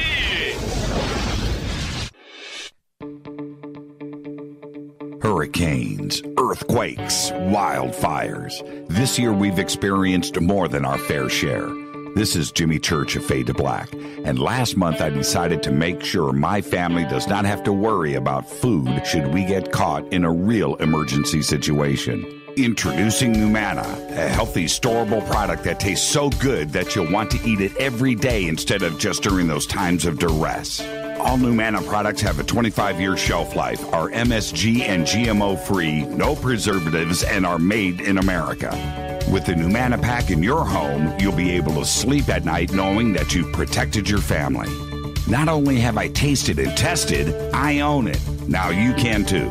Just click on the Numana banner on jimmychurchradio.com and use the promo code Jimmy when you order. In addition to a discount, we'll send you an autographed Fade to Black t-shirt. Seriously, go Beckley Teppy. Do you want to be an official Fadernaut? Of course you do. This is Jimmy Church of Fade to Black. Just go to our membership section at jimmychurchradio.com.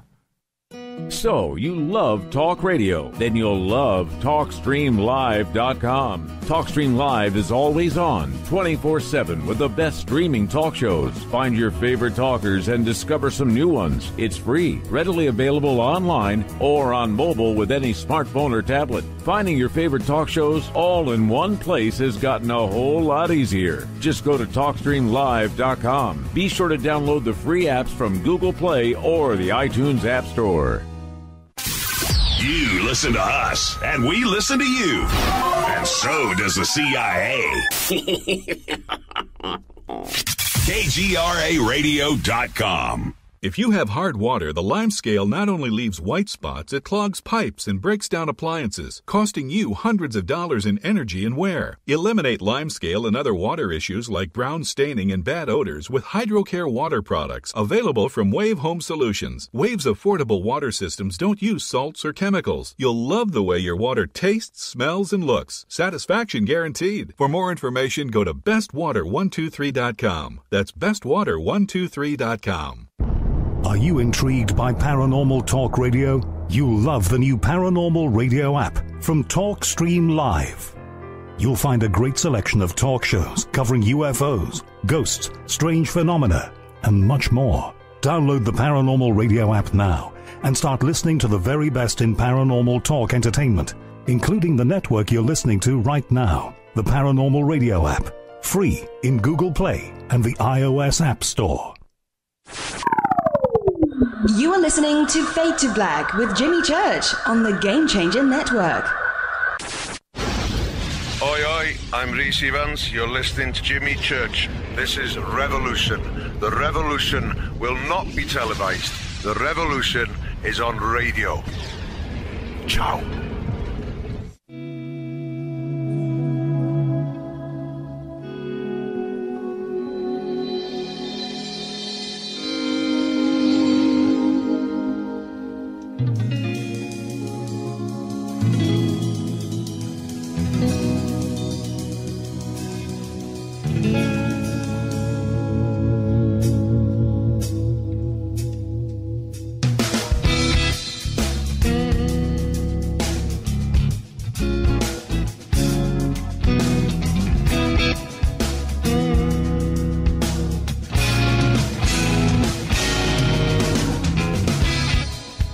Welcome back. Fade to Black. I'm your host, Jimmy Church. Tonight, Chad Kalec is with us. We're talking about Two-Face the Gray, his new documentary.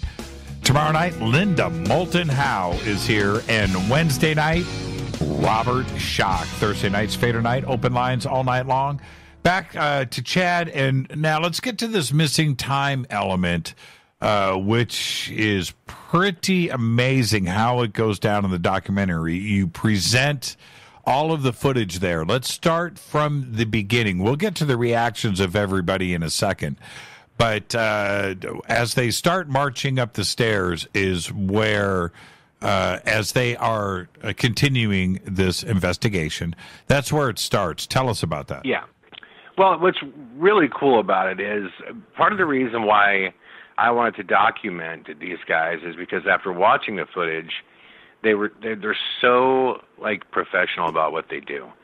They just do it all right. I mean, they were not a team that came together because of trying to get a TV show or something. I mean, these guys were like into it like Marines.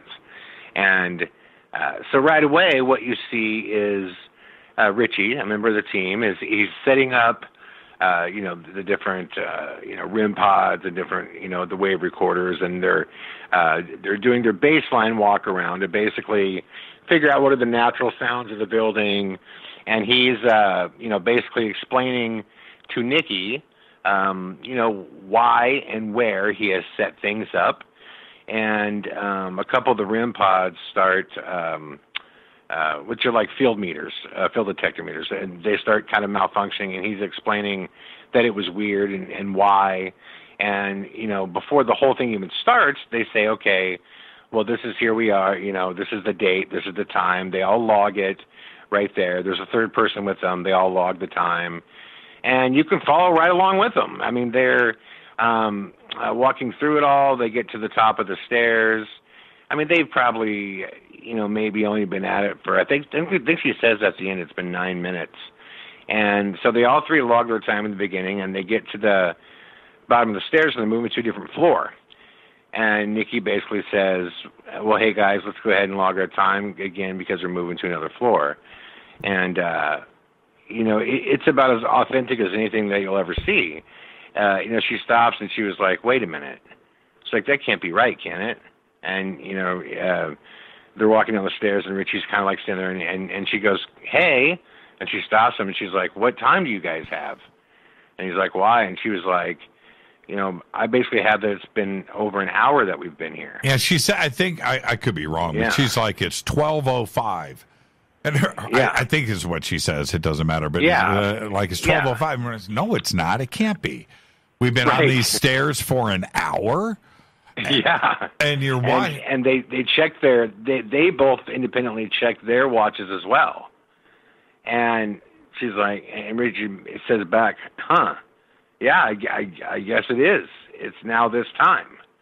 And what's crazy is, you know, and I have all the footage, they go back from the moment they check their watch until the first loss of time check that they do, it was all of 9 minutes. Yeah, 9 minutes. And and I don't mean to laugh, but because it goes down in real time and you can see it and you're watching the footage, clearly it hasn't been that long, right? Right. Yeah, no, there's no way. I mean, there's no way. And this wasn't the only time that this had happened. This had happened to other members on the island before. This had happened during EVP sessions before. This was just a time that was so clearly visible on you know, with the cameras. Well, I used to laugh and say to Craig, I'd be like, this island reminds me of like the Lost Island, you know, like in the TV show Lost, right? Where like just everything seems to be possible here. You know, it's the weirdest thing. I mean, but about that footage specifically, you know, what's so unique about it is there's an authenticity that comes when people are being real. And like you said, the reactions and the conversation that goes on, because Nikki's clearly just freaked out by what's going on. Now, how is this in relation to the timestamp on Two-Face at that moment when he pops in the French doors? Is it close to that same time? Oh, SIR NOFACE? Mm-hmm. Yeah, no, the SIR NOFACE footage, I think she says, I don't think I included it in the interview, this was a day or two before SIR NOFACE happened. Okay, got you. Yeah, same basic area, yeah. Basic time point. So, yeah, I mean, it's really astonishing. And that was something that always struck with me, and we did talk about that a lot. Do we include this in SIR NOFACE? Do we not include this in SIR NOFACE? And one of the reasons that we didn't initially include it is because with the paranormal world, which is different than the world of ufology, but the paranormal world, all people really care about from a filmmaking standpoint is what they can visibly see. Right. So we were like, okay, we just want to focus on the hard evidence of like the visual stuff and not overlay people with so many different events that you start diluting everything by so much stuff. And it was already an hour and 40-minute long documentary. And also the implications we knew were more extraterrestrial than they were paranormal, because that's not a common occurrence in ghost cases. You don't often hear people go, man, time just disappeared. You know, that's just not. But you hear it constantly, and especially in contactee cases. And this also happened as I get into the tattooed face man that brought me the package, and reading his story that was in his package, dated back to 1973. He and his wife were in Townsville, were in a car, drove around the corner, and saw this glowing ships of light, that's a description, UFO, in which the first thing he experienced is loss of time. That he thought it had been 15 minutes, and it had been close to 10 hours.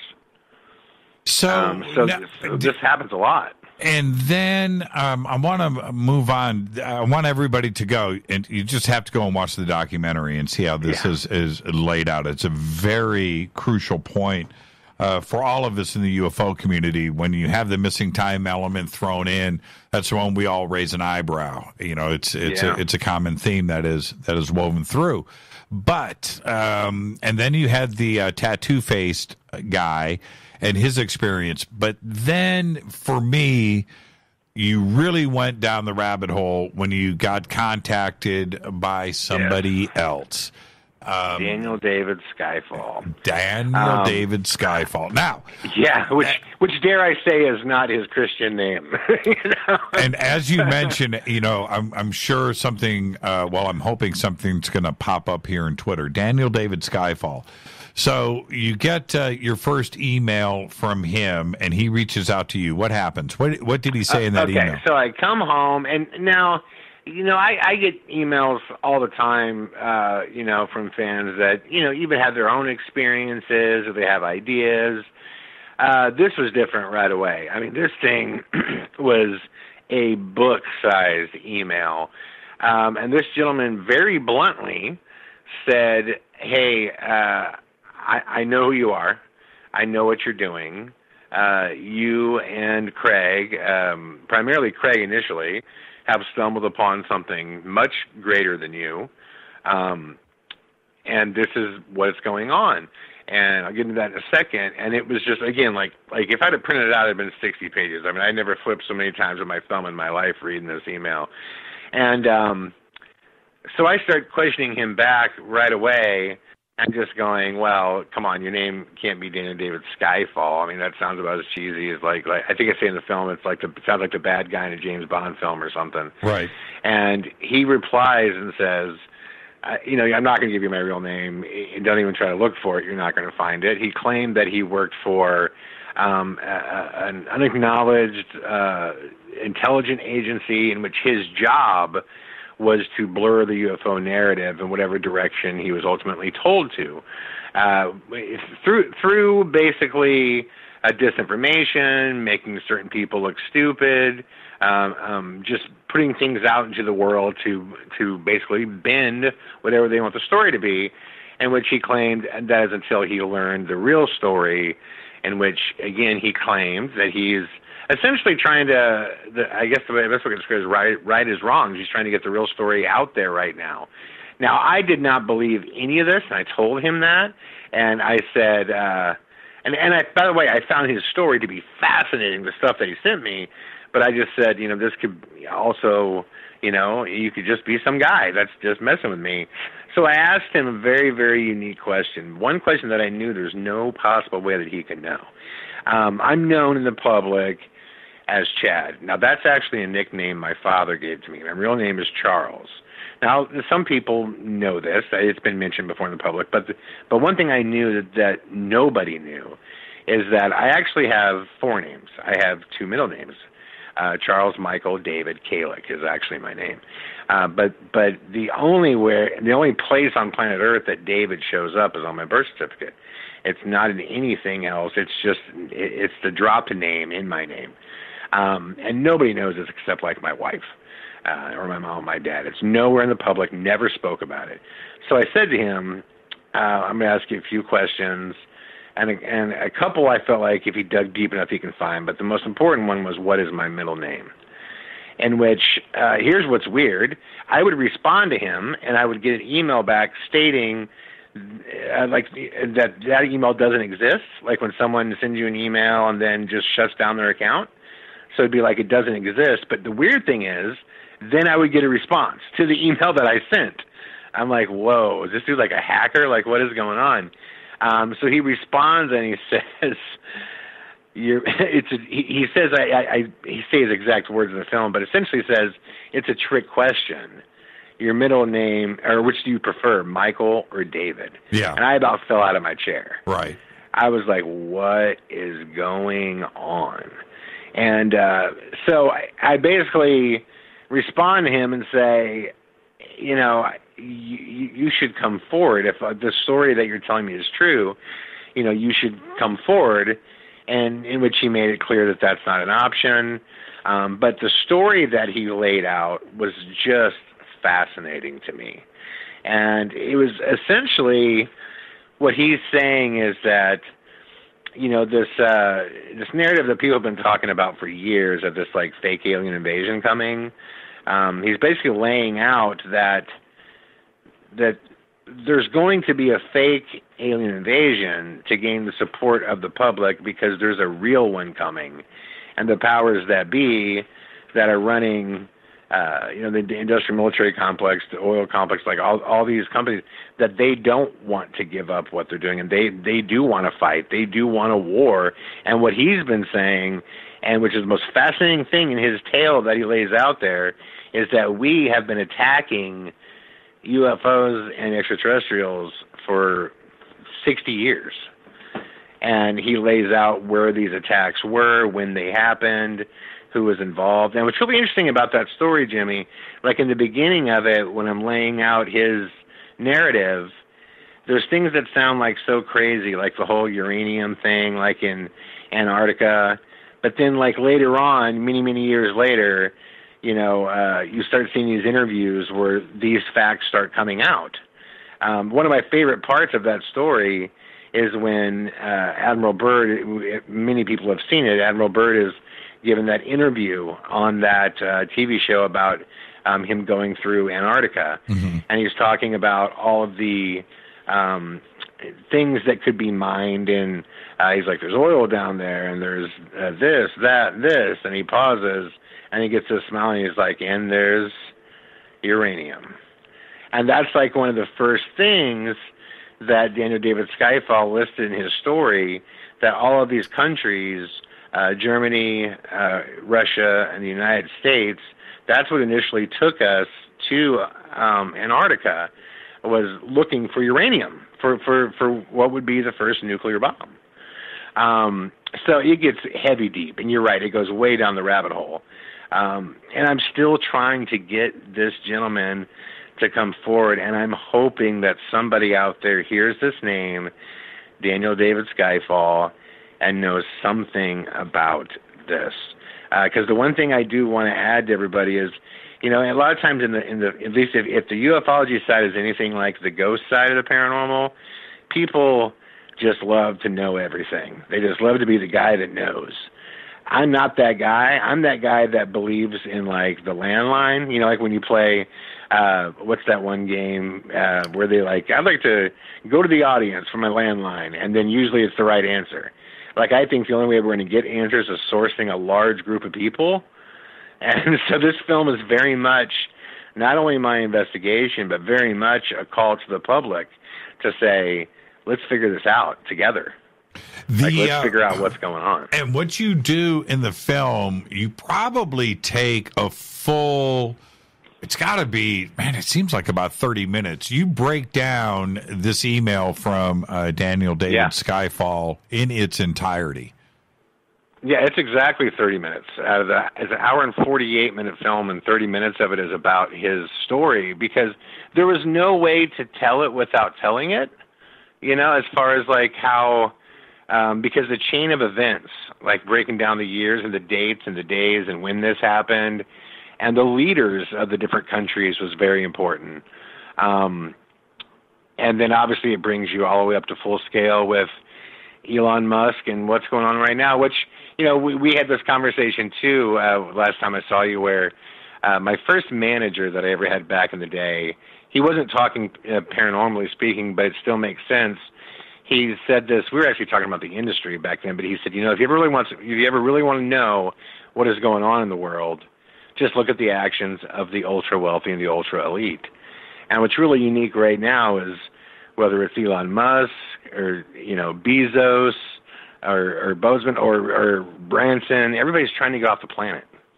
Everyone's trying to get to Mars, and they're trying to get there quick.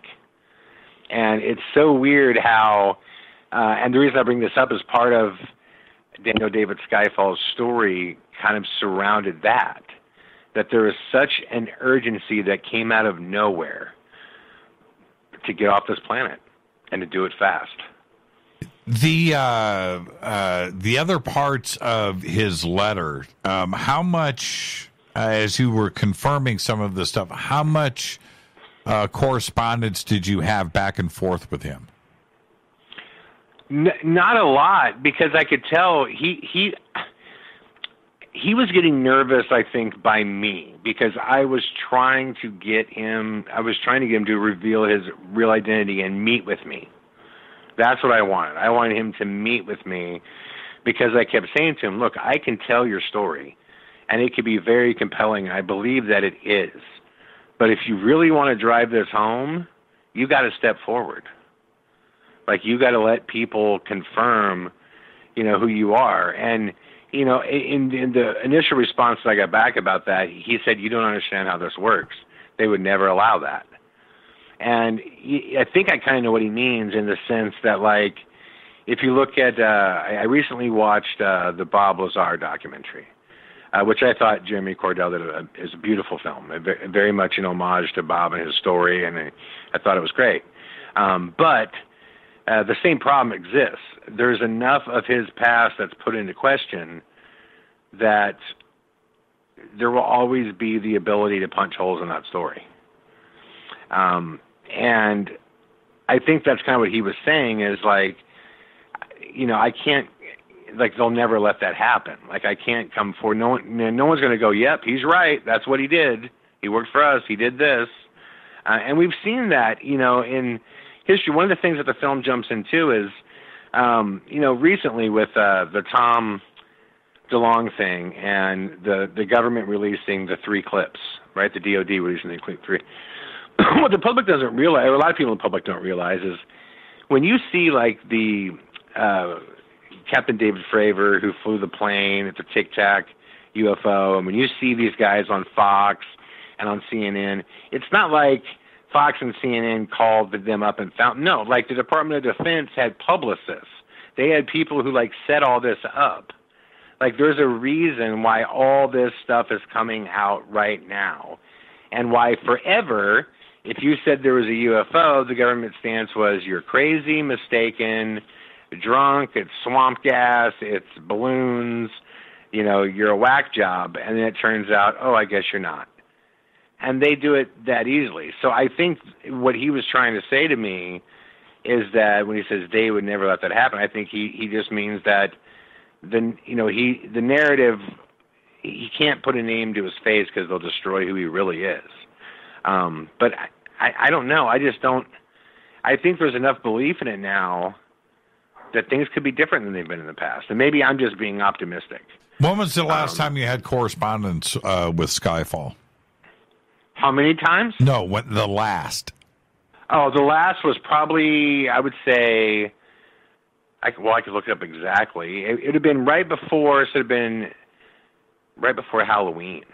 So it hasn't been. It's been since then. So a couple just days before Halloween. Okay, so a few months or less, yes. Right? Okay.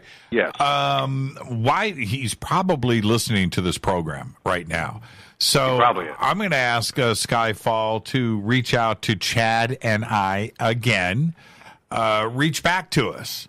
And I would like to talk to you, and let's do it together with Chad, and take things a step further. And the reason for that is there are a certain amount of disclosures that he does in this email, especially towards the end, which I'm pretty comfortable in understanding. And I just want to go there. It's as far as I want to go with it. In that, with what happened in 2018 and what we can expect in 2019 when it comes to disclosure, and what is going on with, like, Elon Musk and his posting, his tweeting of Armstrong, with the picture of the alien, and that spelled backwards is alien. Okay, there's like a lot of strange things that are happening right now. So that play out with that narrative and that story. I'm pretty well. Yeah, I'm pretty comfortable with it. Yeah. So well, and the thing is, Daniel, if you're listening right now, I would say that not only is there a story of great interest to humanity, there's a family that's terrified right now, and like that kind of stuff's got to end. Like people have to be able to have curiosity without being threatened. I mean, that has to go, and the way to do it is to it as basic as it sounds. It's disclosure. It's just bringing it out. Bringing it out. So, please get a hold of us both again, and hopefully he feels comfortable enough to actually say who he is and where he's at.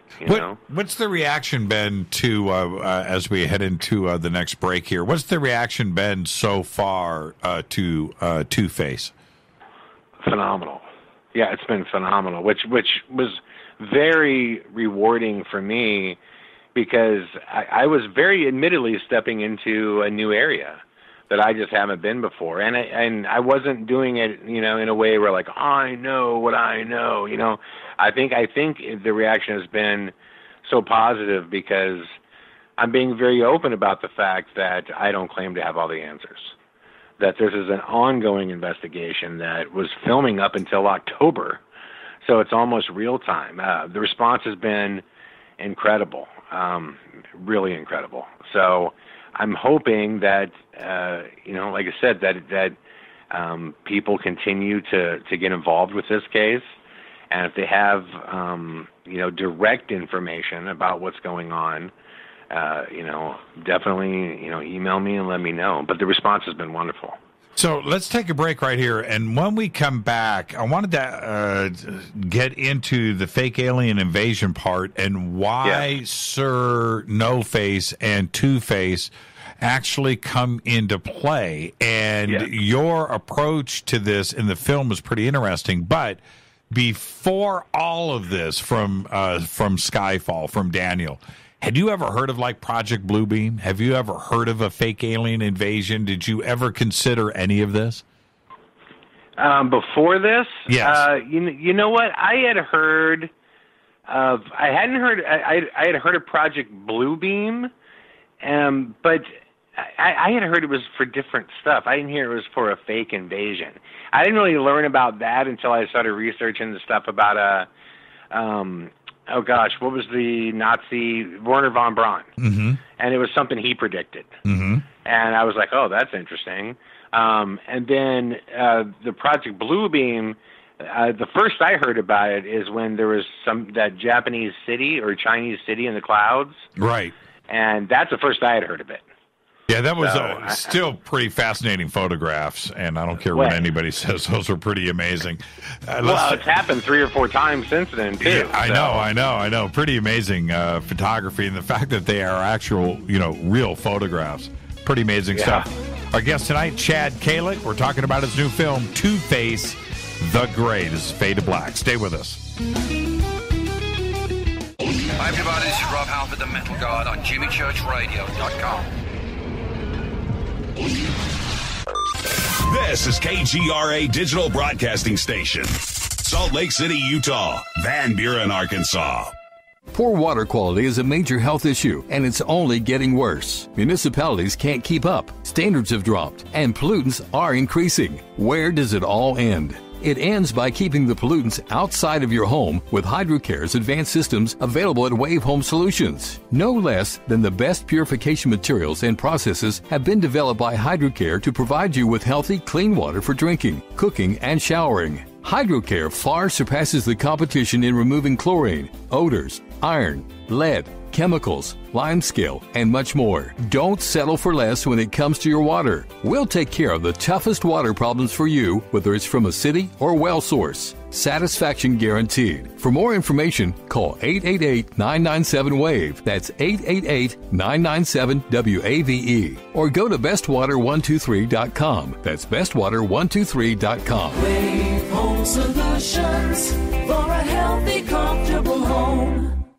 Your contact for current news and trending topics. KGRAradio.com. Does your basement or crawl space have a damp, musty smell? Well, watch out. That's a sign of too much moisture and not enough ventilation. And that can mean increased mold growth and the buildup of harmful toxins and gases. Don't bother with a dehumidifier. It just circulates the same unhealthy air. Now there's a better way to remove these dangers and odors. It's with the computerized Wave Moisture Control Unit that reduces moisture and expels pollutants. We replaced our old dehumidifier with the Wave unit, and in only 3 weeks, our basement is dry and the musty smell is gone. Wave units require no maintenance, no buckets of water or filters, and costs only pennies a day to run. Breathe better, live healthier with an affordable, no-maintenance Wave unit. Call 888-717-WAVE, 888-717-WAVE, or visit dryhealthyhome.com. dryhealthyhome.com. Ride the wave. Wave Home Solutions for a healthy, comfortable home. This is Jimmy Church of Fade to Black, and I only drink Fade to Black blend coffee from River Moon. Just click on the River Moon coffee banner at jimmychurchradio.com. Promo code F2B Blend.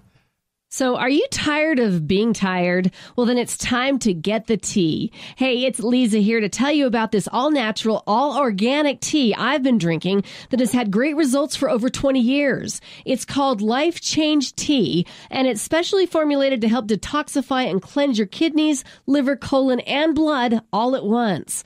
The colon is one of the most ignored organs in the human body. The faster that waste is eliminated from the body, the less time that waste sits in our intestines, spreading toxins to our bloodstream.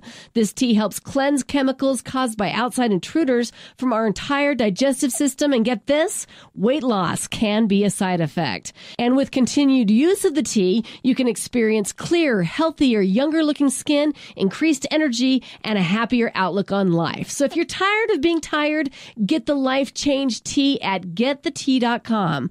That's getthetea.com. And like me, you'll be glad you did. Did you know that when you're on the road with limited data or Wi-Fi available, you can still listen to every minute of Fade to Black by just calling 605-562-4482. No smartphone, app, or internet needed. It saves your data plan and no extra cost if you have unlimited minutes. Just call 605-562-4482. You can listen to me, Jimmy Church, on any phone, anytime, anywhere. Go Beckley Tappy.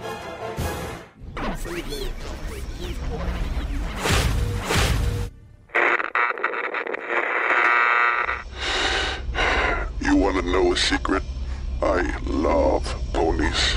I really love ponies. I'm serious. I couldn't stay sane without ponies to brush. Why Fade to Black? Because you never got that pony, damn it.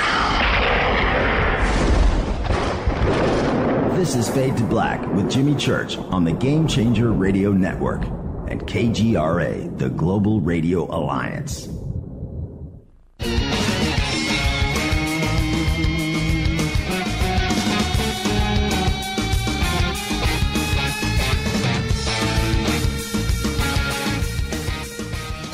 Welcome back, Fade to Black. I am your host, Jimmy Church. Our guest tonight, Chad Kalec. We're talking about his new documentary sequel to SIR NOFACE.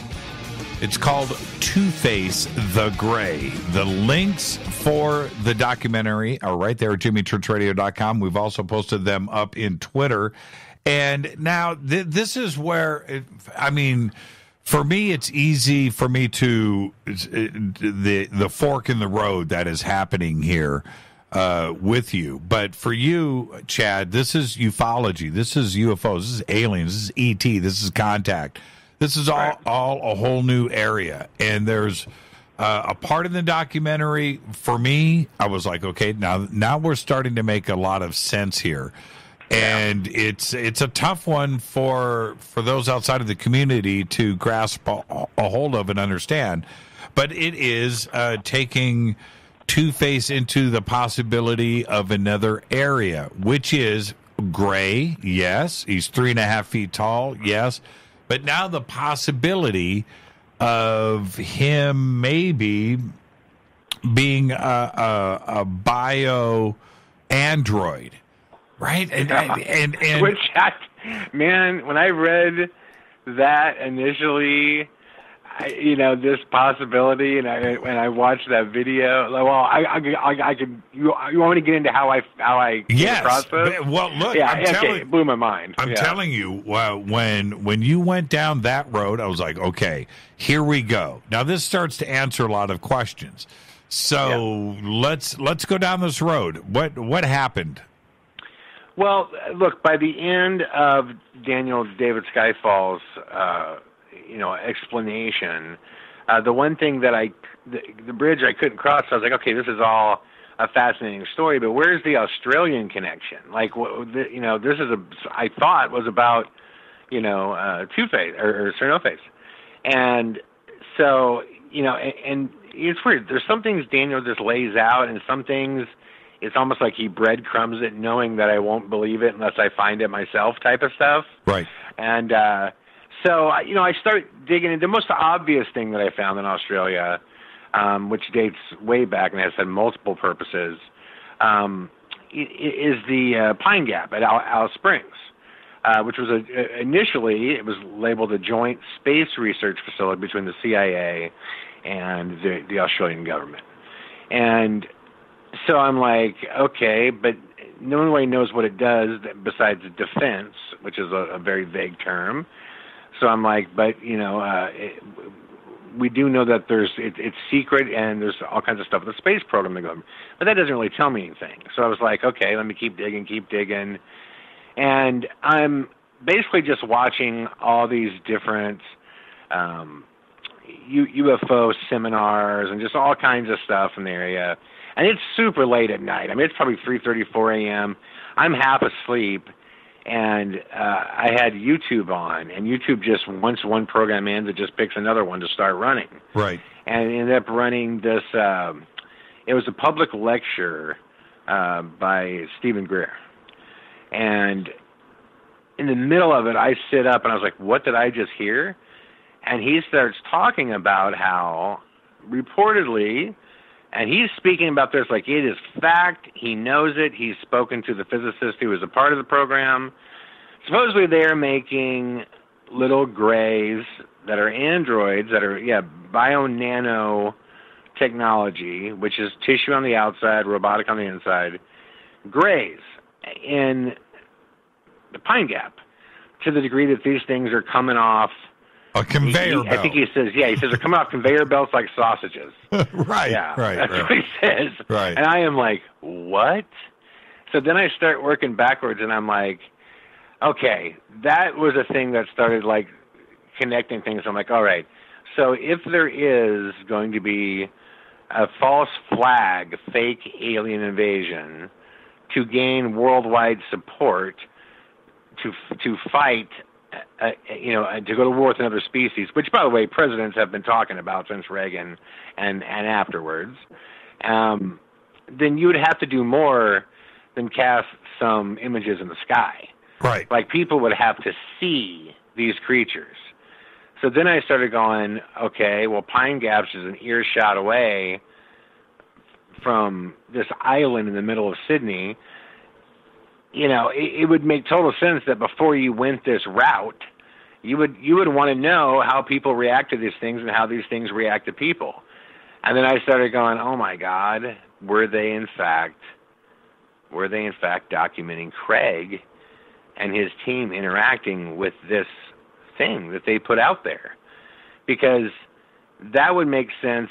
There's connective tissue here in the sense that would explain the 2-year thing. They were willing to let them go forever. Right. Until I showed up, and started filming stuff, and they're showing footage and all this stuff, and they shut it down. It would make sense that they were like trying to offer them all the money in the world and buy all their stuff and do all this, right away to ensure that they went there. It also gave them a very plausible story if they ever went public with it, just to make fun of them. Oh, they're ghost hunters. What do they know? They're crazy. But this would give them a real opportunity to see how this thing interacts with people. And I was just like, no freaking way, man. And so, I initially went back to the footage. And I was like, let me go back to this SIR NOFACE footage and just go frame by frame by frame. And I actually compared it to the footage that was captured, Robert Lear, who captured the Turkish footage, right? Which is astonishing footage of this UFO, which you pretty much see grays at the wheel. And so I captured one of the frames, the best frame that you can clearly see that, and I start going frame by frame in the SIR NOFACE footage. And you get a couple of frames past the frame we usually stopped on because it looked like a face, looking towards the camera. And man, you go a couple frames deeper, and it looks like a gray. I mean, it is like, oh my God. It's just one of those like 20/20 things. In hindsight, you sight and go, how did I miss this? Well, you missed it because you weren't looking. And sometimes the best place to hide things is, out in the open, like right there. And it's just astonishing to me because when I started thinking about this, we know that all governments that are able have been doing false flags forever, whether it was selling, WMDs in Iraq that don't exist to get the public support to go to war. We're talking about the same type of thing here. If there's going to be a real alien invasion, then they're going to sell a fake one to get the world support to go to war. Well, and when we say they, what David Skyfall lays out, they being the industrial military complex, the oil reserve companies, I mean, the true power in the world, that presidents have been warning about the industrial military complex. I mean, who was it, Eisenhower or Truman or someone that came out and said it? Yes, Eisenhower in his famous speech. And I had came right out and said it, beware the industrial military complex. Yep, I brought up years ago when we're talking about blue beam and holographic images and giant spacecraft and an Independence Day type of event, that is going to fly for only so long because people are going to start shooting at it. There are countries around this planet, maybe not the United States, and especially if the United States is the one that's perpetrating this hoax, but there would be countries out there shooting missiles, right? And when the missiles start, flying through the holographic image and landing somewhere else, then it's only going to last so long, probably minutes. Right, it's not going to be this huge, drawn-out situation. You would have to at some point, you got to have the WMD. You actually have to have it. You've got to right, have. You've got to have. Same thing like with this. At some point, you got to have the alien. You got to have the boots on the ground. You got to have something physical, and that is something that when you brought this up in Two-Face, I just sat back and went, "Now we're on to something here." Yep. Now we're getting close. Very interesting concept. Now, next question. Do you think that Two-Face, whoever he was, do you think that he was alone? Have you analyzed all the other footage? Well, the thing is, Craig has all the other footage, and I know that he's going back through it because a lot of this really opened his mind up too, and especially now that he's having these, very insane experiences that are threatening. And see, when you said that connection, I felt the same way. I was like, now we're getting somewhere. But it also frightened me more for Craig than anybody else because that is something that I could see. Look, if the word got out that this was going down and that our government or governments were going to start placing bio-nano creatures in the world to set up what would be like that's news worth threatening someone and taking someone out over. You know what I mean? Like if that's real, that's serious information. And that's when I started getting really nervous about what's been going on. Specifically for him, that's when I got in a rush to put this out.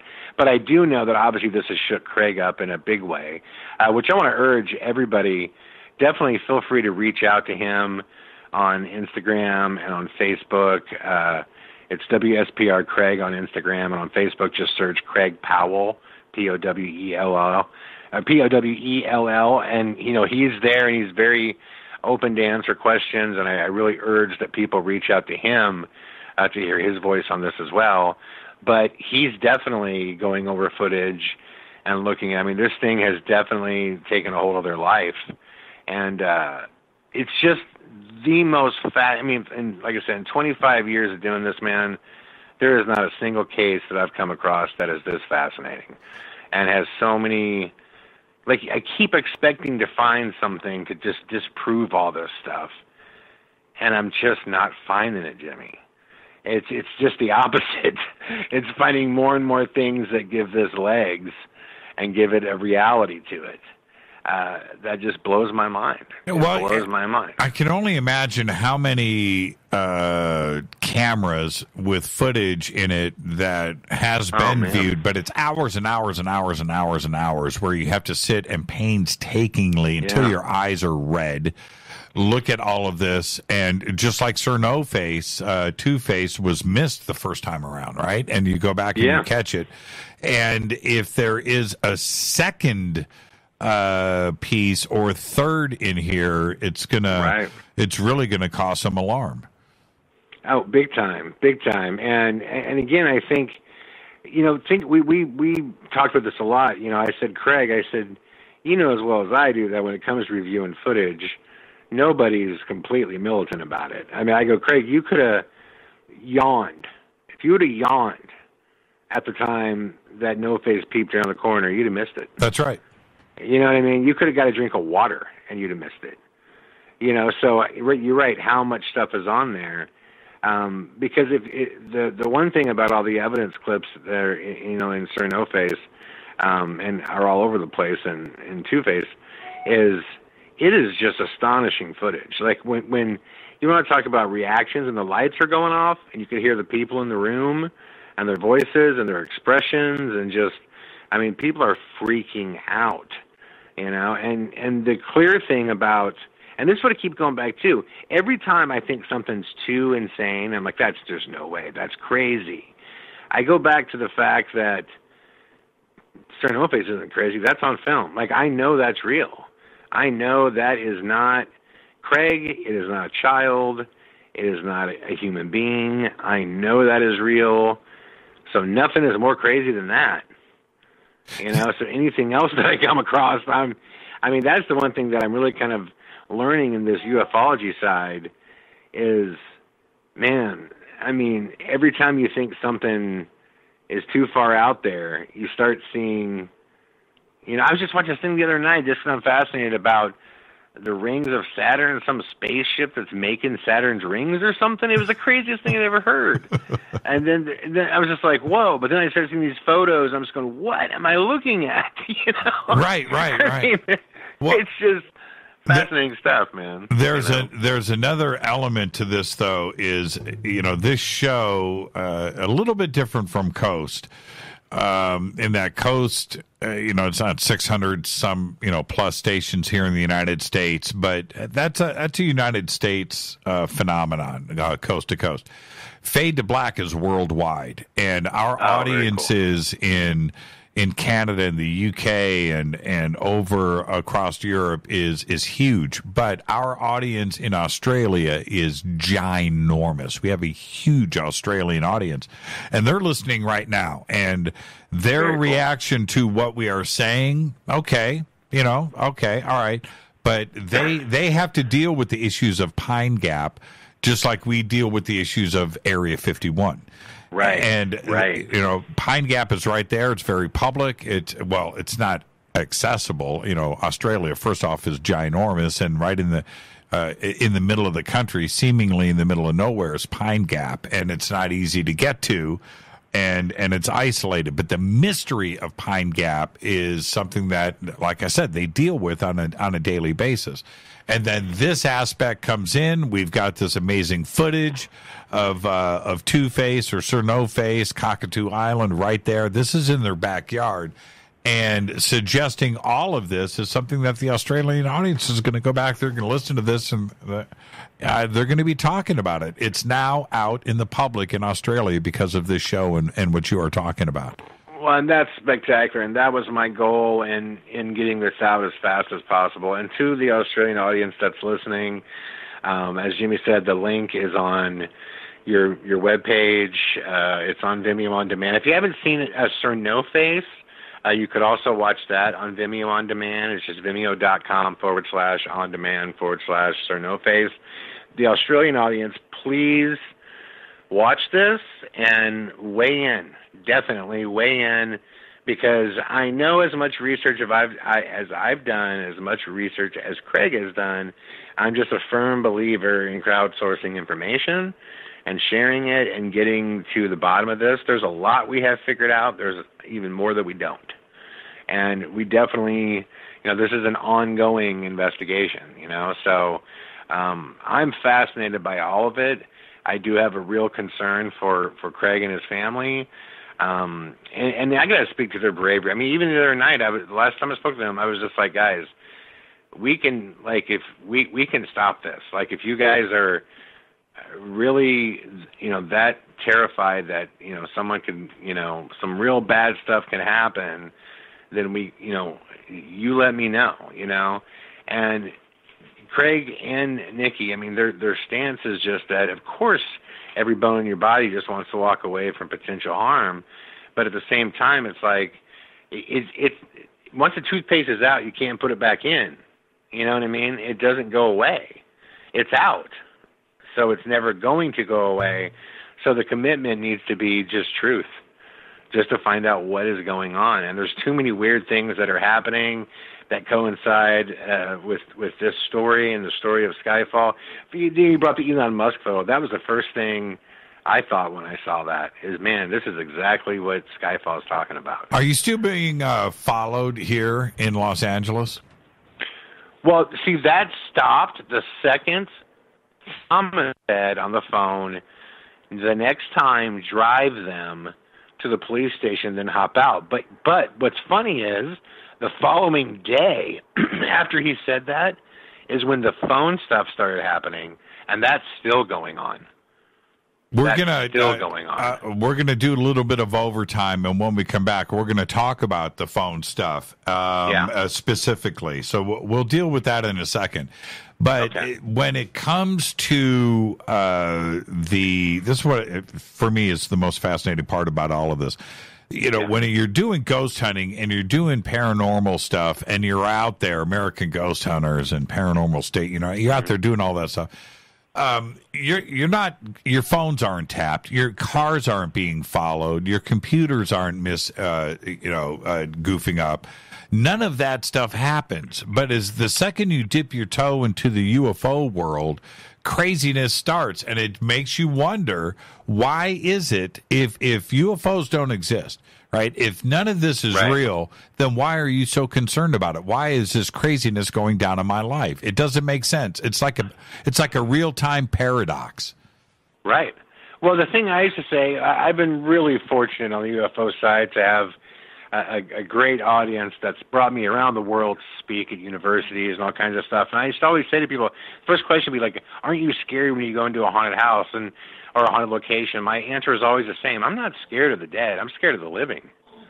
I mean, the dead ain't going to hurt me, man. But the living people are weird, and they have crazy abilities. And, one thing that's demonstrated very well in Two-Face the Gray is, man, human beings and mankind, we're monsters. I mean, we are monsters to our planet, to each other. I mean, it's crazy. Well, that's where you in that capacity. That's where you and I part ways. I can go out. I have no issues. UFO lands. Hey, Jimmy, you want to go for a ride? I'm on the ship, and I'm taking off. I have no issues with Men in Black. You know what I got issues with? I got issues with Waverly. I got issues with Alta Loma Hospital. You think I'm going in there after dark in the complete blackness, walking down one of those hallways? It ain't happening, man. Yeah. No, I think I just grew up with it. It's just my roller coaster, yeah. No, I'm not going. I get it. I'm not spending the night in the Lizzie Borden house. It ain't happening, man. I'm serious, too. I'm being very, very, very serious here. There is something about you. I mean, you walk up to Waverly and you just look at it from the outside. It's terrifying. And my very soul is saying, you're not going in there. I'll send all of you in, and you guys tell me about it later. But I'm not going to go in. I'm not going in. No, I am not, man. I am not. Yeah, I think that stuff's startling, but I guess it's not real fear to me. I think I definitely, get jumpy like anybody else, but I just don't have real fear. When I look in my rearview mirror and the same cars are everywhere I go for a week, and I don't know who it is, when my email is clearly getting hacked, when my phone calls are clearly being monitored, that's when I start getting scared. That's when I start getting freaked out. And, man, you're right. It never happened, ever, until we started going down this road. Man, I remember we're going to head towards a break, but back when and my chair keeps lowering and everybody's watching me on camera raise my chair. I got to do it again, man. It just constantly keeps... Oh, man, it's frustrating. Anyway, years ago, let's go back to 2008, and all of the paranormal shows are on cable. And yep. I'm falling asleep on my couch to one of these shows. It doesn't matter, and it's some marathon. And I swear, I had the craziest nightmare dreams, man. I'm being chased by ghosts and wolves. I'm getting scratched. I'm climbing trees. I'm freaking out. I'm waking up. I'm sweating. And I'm like, man, I got to go back to sleep and get back into this nightmare. This is awesome. And I'm into it, right? But UFO shows don't do that to me. They don't. Really? They don't. That paranormal Well, stuff. What's weird? I'll say this. I'm not necessarily afraid of the aliens or the UFOs. It's the fact that Greer's two partners got cancer and he simultaneously did, and they're gone now. Right. It's the fact that this young UFO guy, you probably know his name, I was reading about, he had some news, and they find him dead with black fluid coming out of his mouth. Yeah, that's a famous case. Dr. Carla Turner, Yeah, like that's the stuff that scares me. Something tells me that if the aliens can get here and they have that kind of technology, something tells me that they had some kind of broad awakening, right? And they're probably not the thing to fear. The thing to fear is probably, the animals on this planet that let off 2,000 nukes. That's probably the thing to fear. And so that's more my concern is, the power, what they say, absolute power corrupts absolutely. It's true. Yes, it's very true. It's very true. Right. Well, and that's what I fear. A few years ago, Rita and I, we get home, we're in bed, and we turn on the TV. We've got some food and stuff, and at the foot of our bed, at the other end of the room, is a master bathroom, and in that master bath area, there's a walk-in closet to the right. Then there's the sinks and stuff, but there's a separate room with a door that's got the toilet in it. I don't know what you call it, but it's like a bathroom inside of a bathroom, right? And there's a door. Yeah.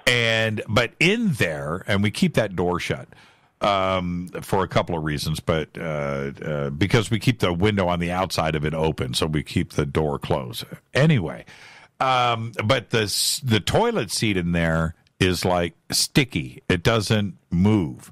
Right? So, in other words, if you lift the lid or close the lid, you have to do it yourself. If you did it halfway and let it go, the lid would, be halfway, right? You have to, right. You know what I mean? It's really, really sticky. It's tight.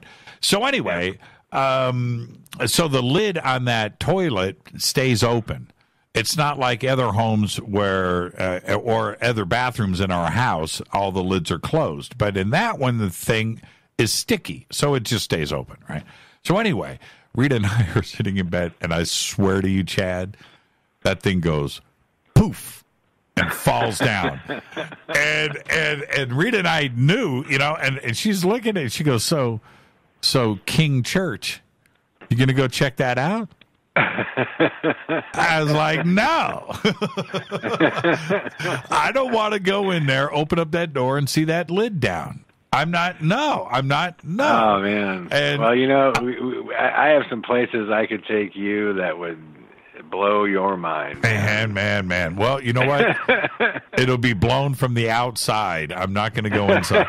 Let's take a break right here, Chad. Let's come back, because when we come back after this break, one of the coolest parts, and there's some amazing footage and stuff that is in Two-Face the documentary. But for me, it was the phone calls and those recordings. So we will be back after this short break. We're going to talk about that. It's very, very compelling. I'm your host, Jimmy Church. Chad Kalec is the guest. We'll be right back. Stay with us.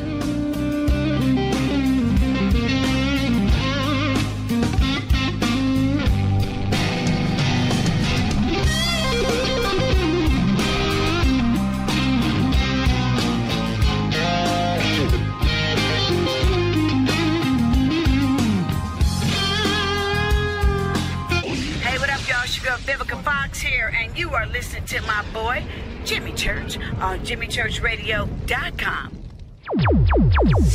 Despite popular opinion, reading a book will not make you smarter, but listening to Jimmy Church will. Hurricanes, earthquakes, wildfires. This year we've experienced more than our fair share. This is Jimmy Church of Fade to Black, and last month I decided to make sure my family does not have to worry about food should we get caught in a real emergency situation. Introducing Numana, a healthy, storable product that tastes so good that you'll want to eat it every day instead of just during those times of duress. All Numana products have a 25-year shelf life, are MSG and GMO-free, no preservatives, and are made in America.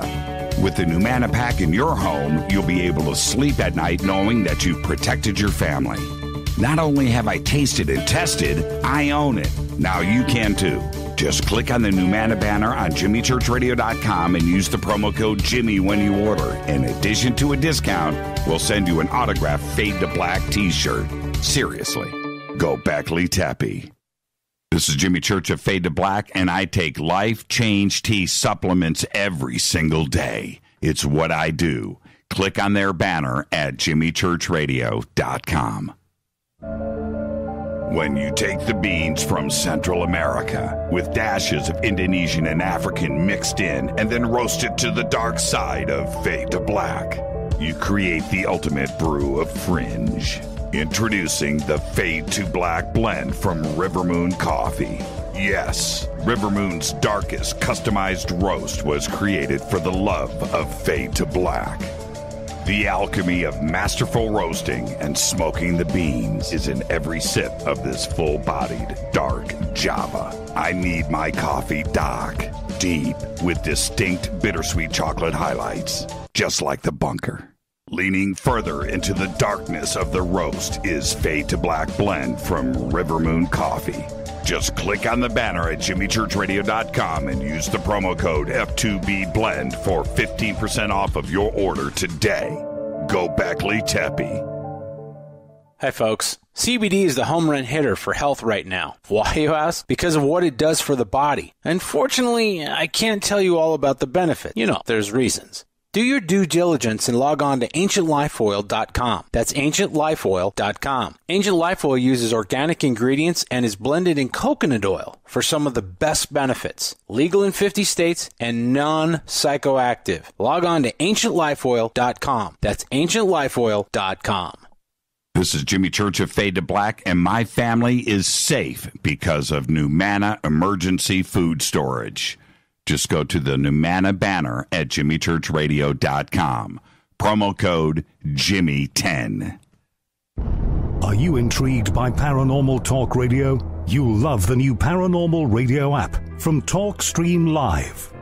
You'll find a great selection of talk shows covering UFOs, ghosts, strange phenomena, and much more. Download the Paranormal Radio app now and start listening to the very best in paranormal talk entertainment, including the network you're listening to right now, the Paranormal Radio app, free in Google Play and the iOS App Store. This is Kristen, Erica, Brittany, Gabby, and you're listening to JimmyChurchRadio.com. It's not a lifestyle we chose. We were born this way. KGRARadio.com.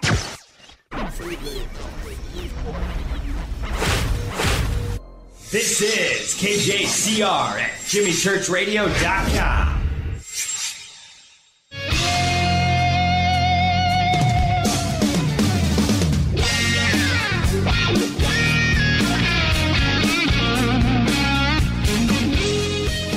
Welcome back, Fade to Black. I'm your host, Jimmy Church. Our guest tonight, Chad Kalec, talking about his new documentary, a sequel to SIR NOFACE. It's called Two-Face the Gray. The links to it are right there at jimmychurchradio.com. You can click on Chad Kalec in his bio. The links are there. We've also got him up in Twitter. And another part of the documentary now is the phone conversations. And we're going to talk about that in just a second. I'll say this, Chad. If I'm having a conversation on my cell phone with somebody out there, and I'm talking about my dogs, I can talk for 3 hours, nothing happens.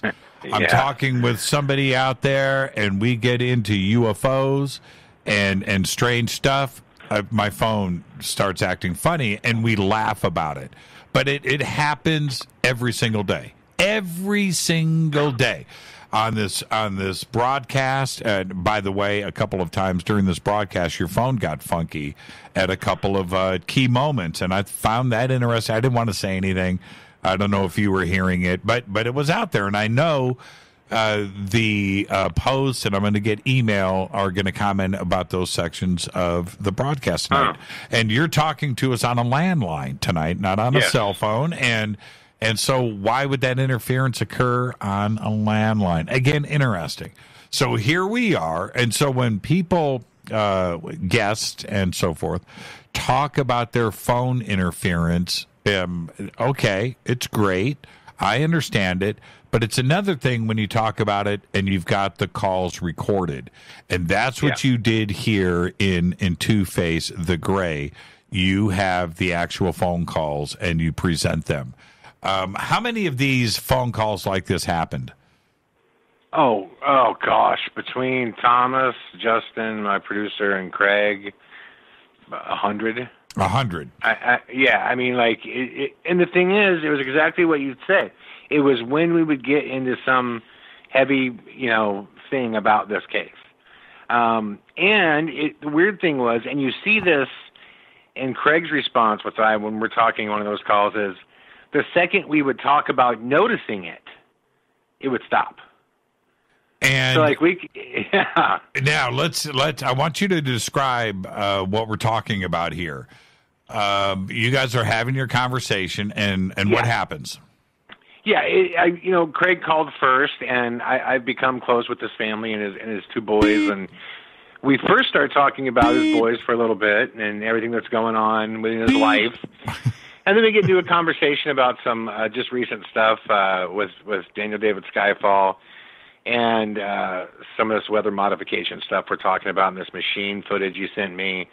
And right as we start doing it, I'm talking to Craig, and I'm just kind of yapping off at the mouth. And at first, it's there, but I don't hear it because I'm in my own thought. And Craig's like, "Do you hear that?" And you could hear this. I mean, it's a massive beep and this echo, like an echoey beep. And it's loud as can be. And I'm like, oh, my God, I do hear that. I've been using the phone now for, I'm 42 years old, man. I've never heard anything like this on a phone. And we're like, listen to it. We're talking back and forth, and you could hear it. And then I'm like, oh, my God. I'm like, you hear it in your ear? He's like, yeah. And he was like, yeah, I can hear it right now. And then it stops. And Craig's like, it stopped now. I'm like, it totally did stop, didn't it? And it did the second we started talking about it. So we started testing that later with not only Craig, but Justin and Thomas as well. And when we would talk about it or get into something heavy, it would start, and we would let it go for as long as it would go. And the second we would start going, they're monitoring us now, like you could hear it, it would stop almost every time. So it's like, how can this happen with such consistency and have it not be, what it is? And again, you bring up a very good point. Like you say, you could talk about your puppies forever, and that won't happen. It never happened ever before I got involved in this. And it goes beyond just the phones. Like I said, I have probably had to change. I'm not even kidding when I say this. I probably had to change my email password a dozen times since I started making this film. Before that, I've never had to change it. Right. I mean, like a dozen times. I just go to sign in, and it'd be like, doesn't accept it. What? I'm like, what? So I got to go through the whole process again and do it. I mean, it was like in any and every way that you could, monitor somebody, it was clearly happening. And, you could hear Craig and I's response. And like you said, having these phone calls recorded and presented in the film, so we're not just talking about it, so people could actually hear what's going on. Yeah, it's so cool to hear your conversation going on and these beeps and how you guys get totally sidetracked and derailed listening to these beeps. And as soon as you start talking about it, the beeps stop. It's brilliant, man. And to have you, how do I have the vision to record these calls so you can actually catch the moment that it actually goes down. Like I said, it's just a story if somebody talks about this, and it's great. Right. I'm into it. Okay, I get it. It's a whole nother dynamic when you capture it in real time and you hear your guys' reaction to it, and then you hear the beeping stop. It's a fascinating part of the documentary. Yeah, and it's the thing that one of the hardest things about making this documentary was the committal to, we just document everything. When the car's following you can see me wrestling with my phone, trying to film this car through my, reverse, mirror, and trying to drive at the same time and doing it. And the same thing with the phone. Like, I tried to keep at least one GoPro going in my house at all times, just because you just don't know. You don't know when or what is going to happen. And, thankfully we were able to capture some of this. So like you said, so that you're not just someone telling a story. And even for everything that we've captured, that's why it was so important when Craig sent me the photo that I showed you. You say someone's outside my house with a glowing mask watching my house, that's one thing. Seeing the photo is another. And now, what about the raw footage of SIR NOFACE, of Two-Face the Gray? Is this out there in the public domain? Are you going to release it? Where is the raw footage? I mean, it could be, but it's also released in the film, meaning that, like, whenever I do replays, if you look at SIR NOFACE, whenever, like, we'll present it, like when you first see SIR NOFACE, like in the SIR NOFACE documentary, there's obviously sound design and color and things like that are going on as a presentation piece. But the replay that we always do, I usually do 2 to 3 replays, is always the raw footage, just as is, out the camera. So we can totally release it separately, but it'd be the same exact thing that you're looking at in the film. There's other researchers out there like Mark D'Antonio, who's a really good analyst, but there's a lot of video guys in ufology that have the credentials. Would you be interested in releasing the raw footage to them for their analysis? Oh, yeah. Well, Craig would have to, but I'm sure he would be. I mean, if it was up to me, 100%. 100%. I'm sure Craig released it to me, so I don't think he'd have any issue releasing it to them whatsoever. Now, there's I wanted to go back and discuss something that you brought up, which is the Roger Lear Turkish films, and when those videos, which are days of footage, I should say. And I watched them. I just watched them and watched them. Now, I do believe this is my take. I believe that the footage is real that Lear captured. 1, 2. What it definitely appears to be. It doesn't look human. Whatever is in the window, and there's 2 or 3 of them, I believe, but.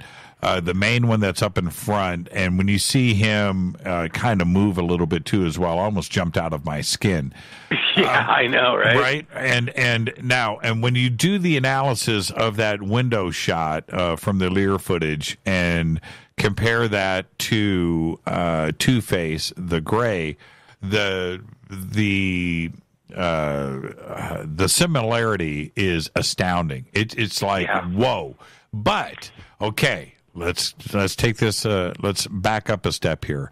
If we are suggesting that there's a possibility that Two-Face could be some bioengineered android, right? A robot on the inside and something of organic nature grown on the outside. Okay.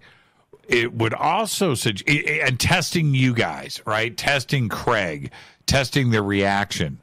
It could almost suggest the same thing that happened to Lear, in that they've got an alien that is up in this window. They're shooting it at a distance, and they're getting the same reaction. They're getting the same footage. They're releasing that out into the public domain. There is that similarity between Lear's footage and Craig's footage that speak of the same thing. Yeah, well, it isn't. If I believe Lear's footage came, I believe, I might be wrong on this, so I'm not, UFO community, don't kill me, but I believe it came almost 1 year to the day, right, after Jansen Yalman filmed it first. Yes. There was, I think his name is Jansen Yalman. He was a security guard that filmed it first. And then Robert Lear went back, I think it was a year to the day, to the same spot with a better camera and got better footage of it. And the fact that it reoccurred at the same time leads me to believe that, again, it was something sent out there. You know what I mean? Like someone put it out there for a reason. Because it is shocking and astounding footage. I mean, I might be off on that, but I'm pretty sure it was either a year later or within a day or two of a year later. Did you know that it was filmed first before by that Yalman guy? Totally. And Roger went back to Turkey. It was a year later. They got there on the coast and they set up the telephoto lenses and started shooting out over the ocean, and they captured again. Right. Which when things are happening at exact times, it's kind of like when Bob Lazar is saying every Wednesday they go up and fly. You know what I mean? So if it's like a year later at the same time, it's back up there again. It implies to me that it is more than likely something either man-made, or if it's not, it's the real thing. Either way, it's fascinating that the comparison between the two was just mind-blowing to me. And it's just the government thing is so weird in this case. The Australian government's response to us, the film, is so weird. Them reaching out to Craig and doing it under lock and key is so weird. The timing is so weird. Globally, what's going on with... I've always felt that disclosure would be a slow leak and not a bomb going off, you know what I mean? That it would be a very slow thing. That was one of the first things I did think when everyone was like, why does Tom DeLonge... Why are all these guys backing Tom DeLonge? And my wife and I were talking about it, and I said, well, if someone was going to tell you that aliens are real and they're visiting us or they're coming here, do you want that delivered from Tom DeLonge, the funny guy from Blink-182, or do you want to hear that from Mad Dog Mattis? You know, like the public's going to want to hear it from the funny guy. You know, so there was just so many things to me that were really kind of bizarre, you know, and just knowing how the media works, and when all of a sudden the DoD is releasing UFO videos, you have to ask why. How do you feel about yourself now, Chad? Because you've been the go-to guy for the paranormal for so many years, the networks and the feature films, and now you're in the UFO community. How do you look at yourself? I look at myself as a guest right now. I mean, and a proud one. I mean, like I'm just as fascinated as everybody else is. Like I don't want to make it like I'm a complete fool to the world of ufology. I'm not, but I'm certainly not what I would consider an expert in it. But I view myself now as a documentarian that came across an incredible case and And the public said, take another look, and I think maybe someone with a stronger ego would have stomped his foot and said, no, I'm right. But I'm not, my goal in being a documentarian is to follow the facts and expose as much truth as I possibly can. And it's just taken me down this road in which there are some massive questions that are unanswered and a lot of things that are pointing towards a direction. So to ignore it would be counterproductive as to what I'm doing as a filmmaker. But as far as the ufology world, so far everyone has been incredibly cool. I've had some standoffishness from a few people that are kind of like, what are you doing over here? Like that type of thing, But for the most part, everyone's been really, really cool. And I think when people watch the film, they see that I'm not trying to make it about me and my knowledge and I'm the expert. You know what I mean? Like I'm not trying to do that at all. I'm literally just trying to present the case as it came to me, and hopefully work with people to continue to find more answers. I wanted to ask you this earlier, and so I'm going to get it in before the end of the show here. And thank you for doing this overtime with us. It's just a fantastic conversation.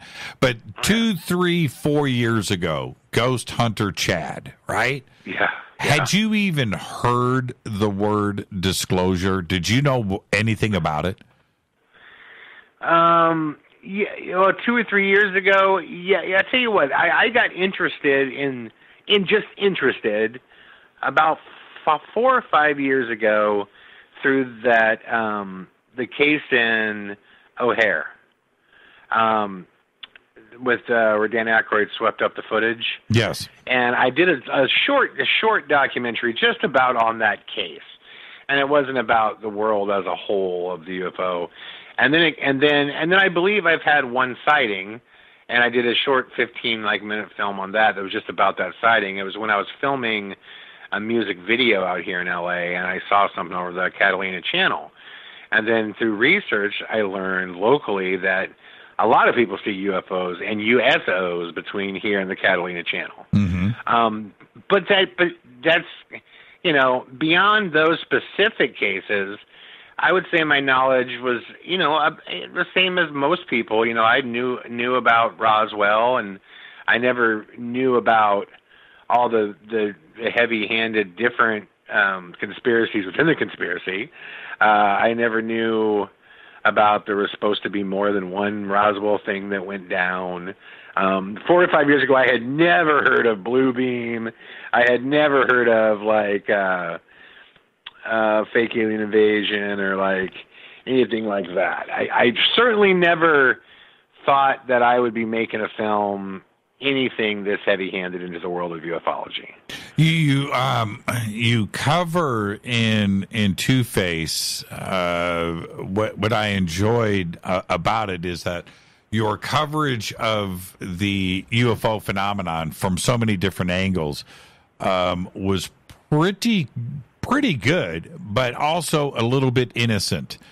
In that you are going into this trying to investigate the information as it is coming in, but you didn't know a whole lot about any of this. And so from somebody that, of a novice position is getting into some very heavy subjects very, very quickly. Yeah, and the thing is, I think what you're seeing in there is, as someone who is very well versed in the spiritual side, I have to consider that if tomorrow somebody just said, I want to jump into the world of ghosts and entities and stuff like that, there would be a lot initially that they would think was insane that they would come to learn over time is not so insane, right? So I had to also consider that when I was learning all this stuff and researching of all this information, I had to keep that open mind. This sounds so crazy. The first time you hear the Admiral Byrd story of Operation High Jump, and you're reading, supposedly he had a documentary and he went to Middle Earth or Agartha or something, and he met with these people and And then it's just like you're going, this is so far out there. How could this be? But then you start kind of paring away of what is more than likely myth versus reality. And even the reality that you're left with is incredible. So I really just wanted to not overtly dismiss anything until I saw it through.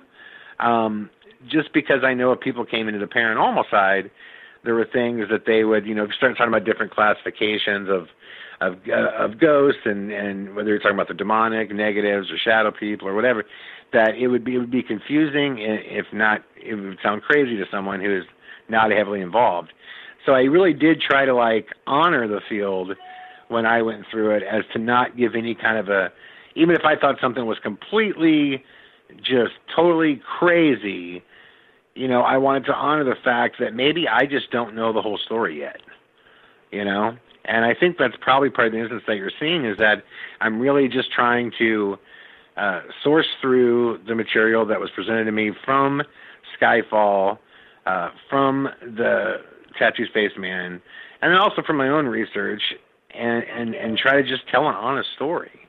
And the one thing I did get from watching a couple UFO documentaries is the ufology has some strong personalities in it.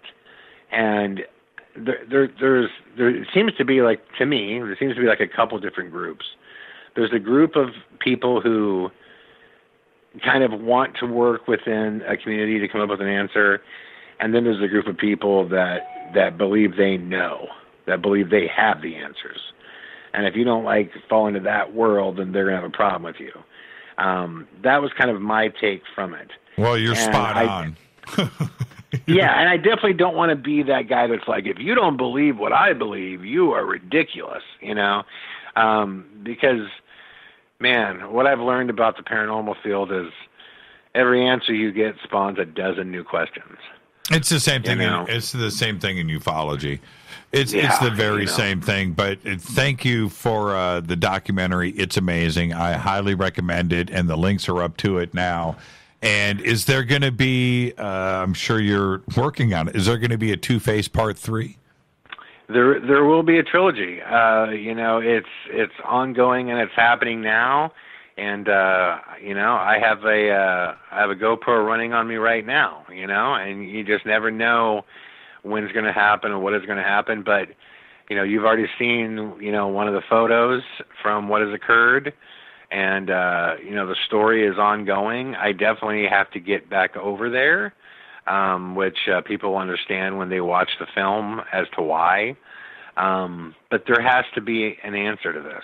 There has to be some sort of resolve, and that may not mean necessarily an ending, but at least an understanding as to what is going on, because there's too many answers that lead to too many unanswered things.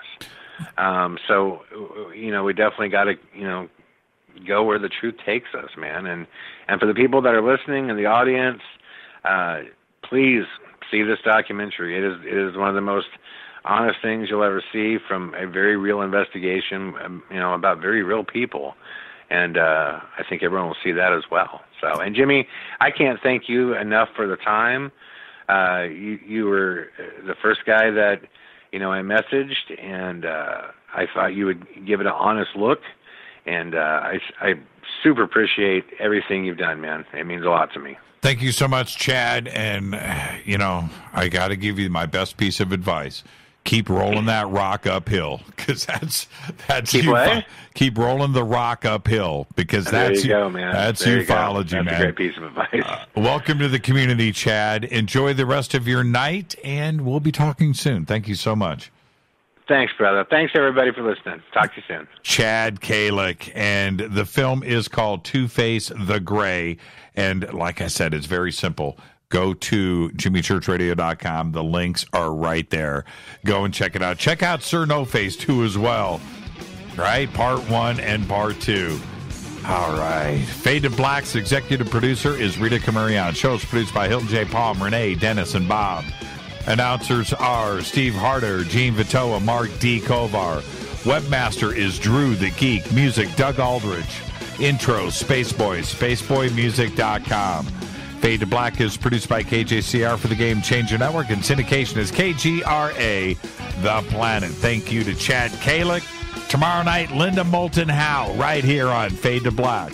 It's broadcast owned and copyrighted 2019 by Fade to Black and the Game Changer Network. It cannot be rebroadcast, downloaded, copied, or used anywhere in the known universe without written permission from Fade to Black or the Game Changer Network. I'm your host, Jimmy Church. Follow me on Twitter at JChurchRadio. It's very simple. Until tomorrow night, everybody be safe. Go back, Lee Tappy.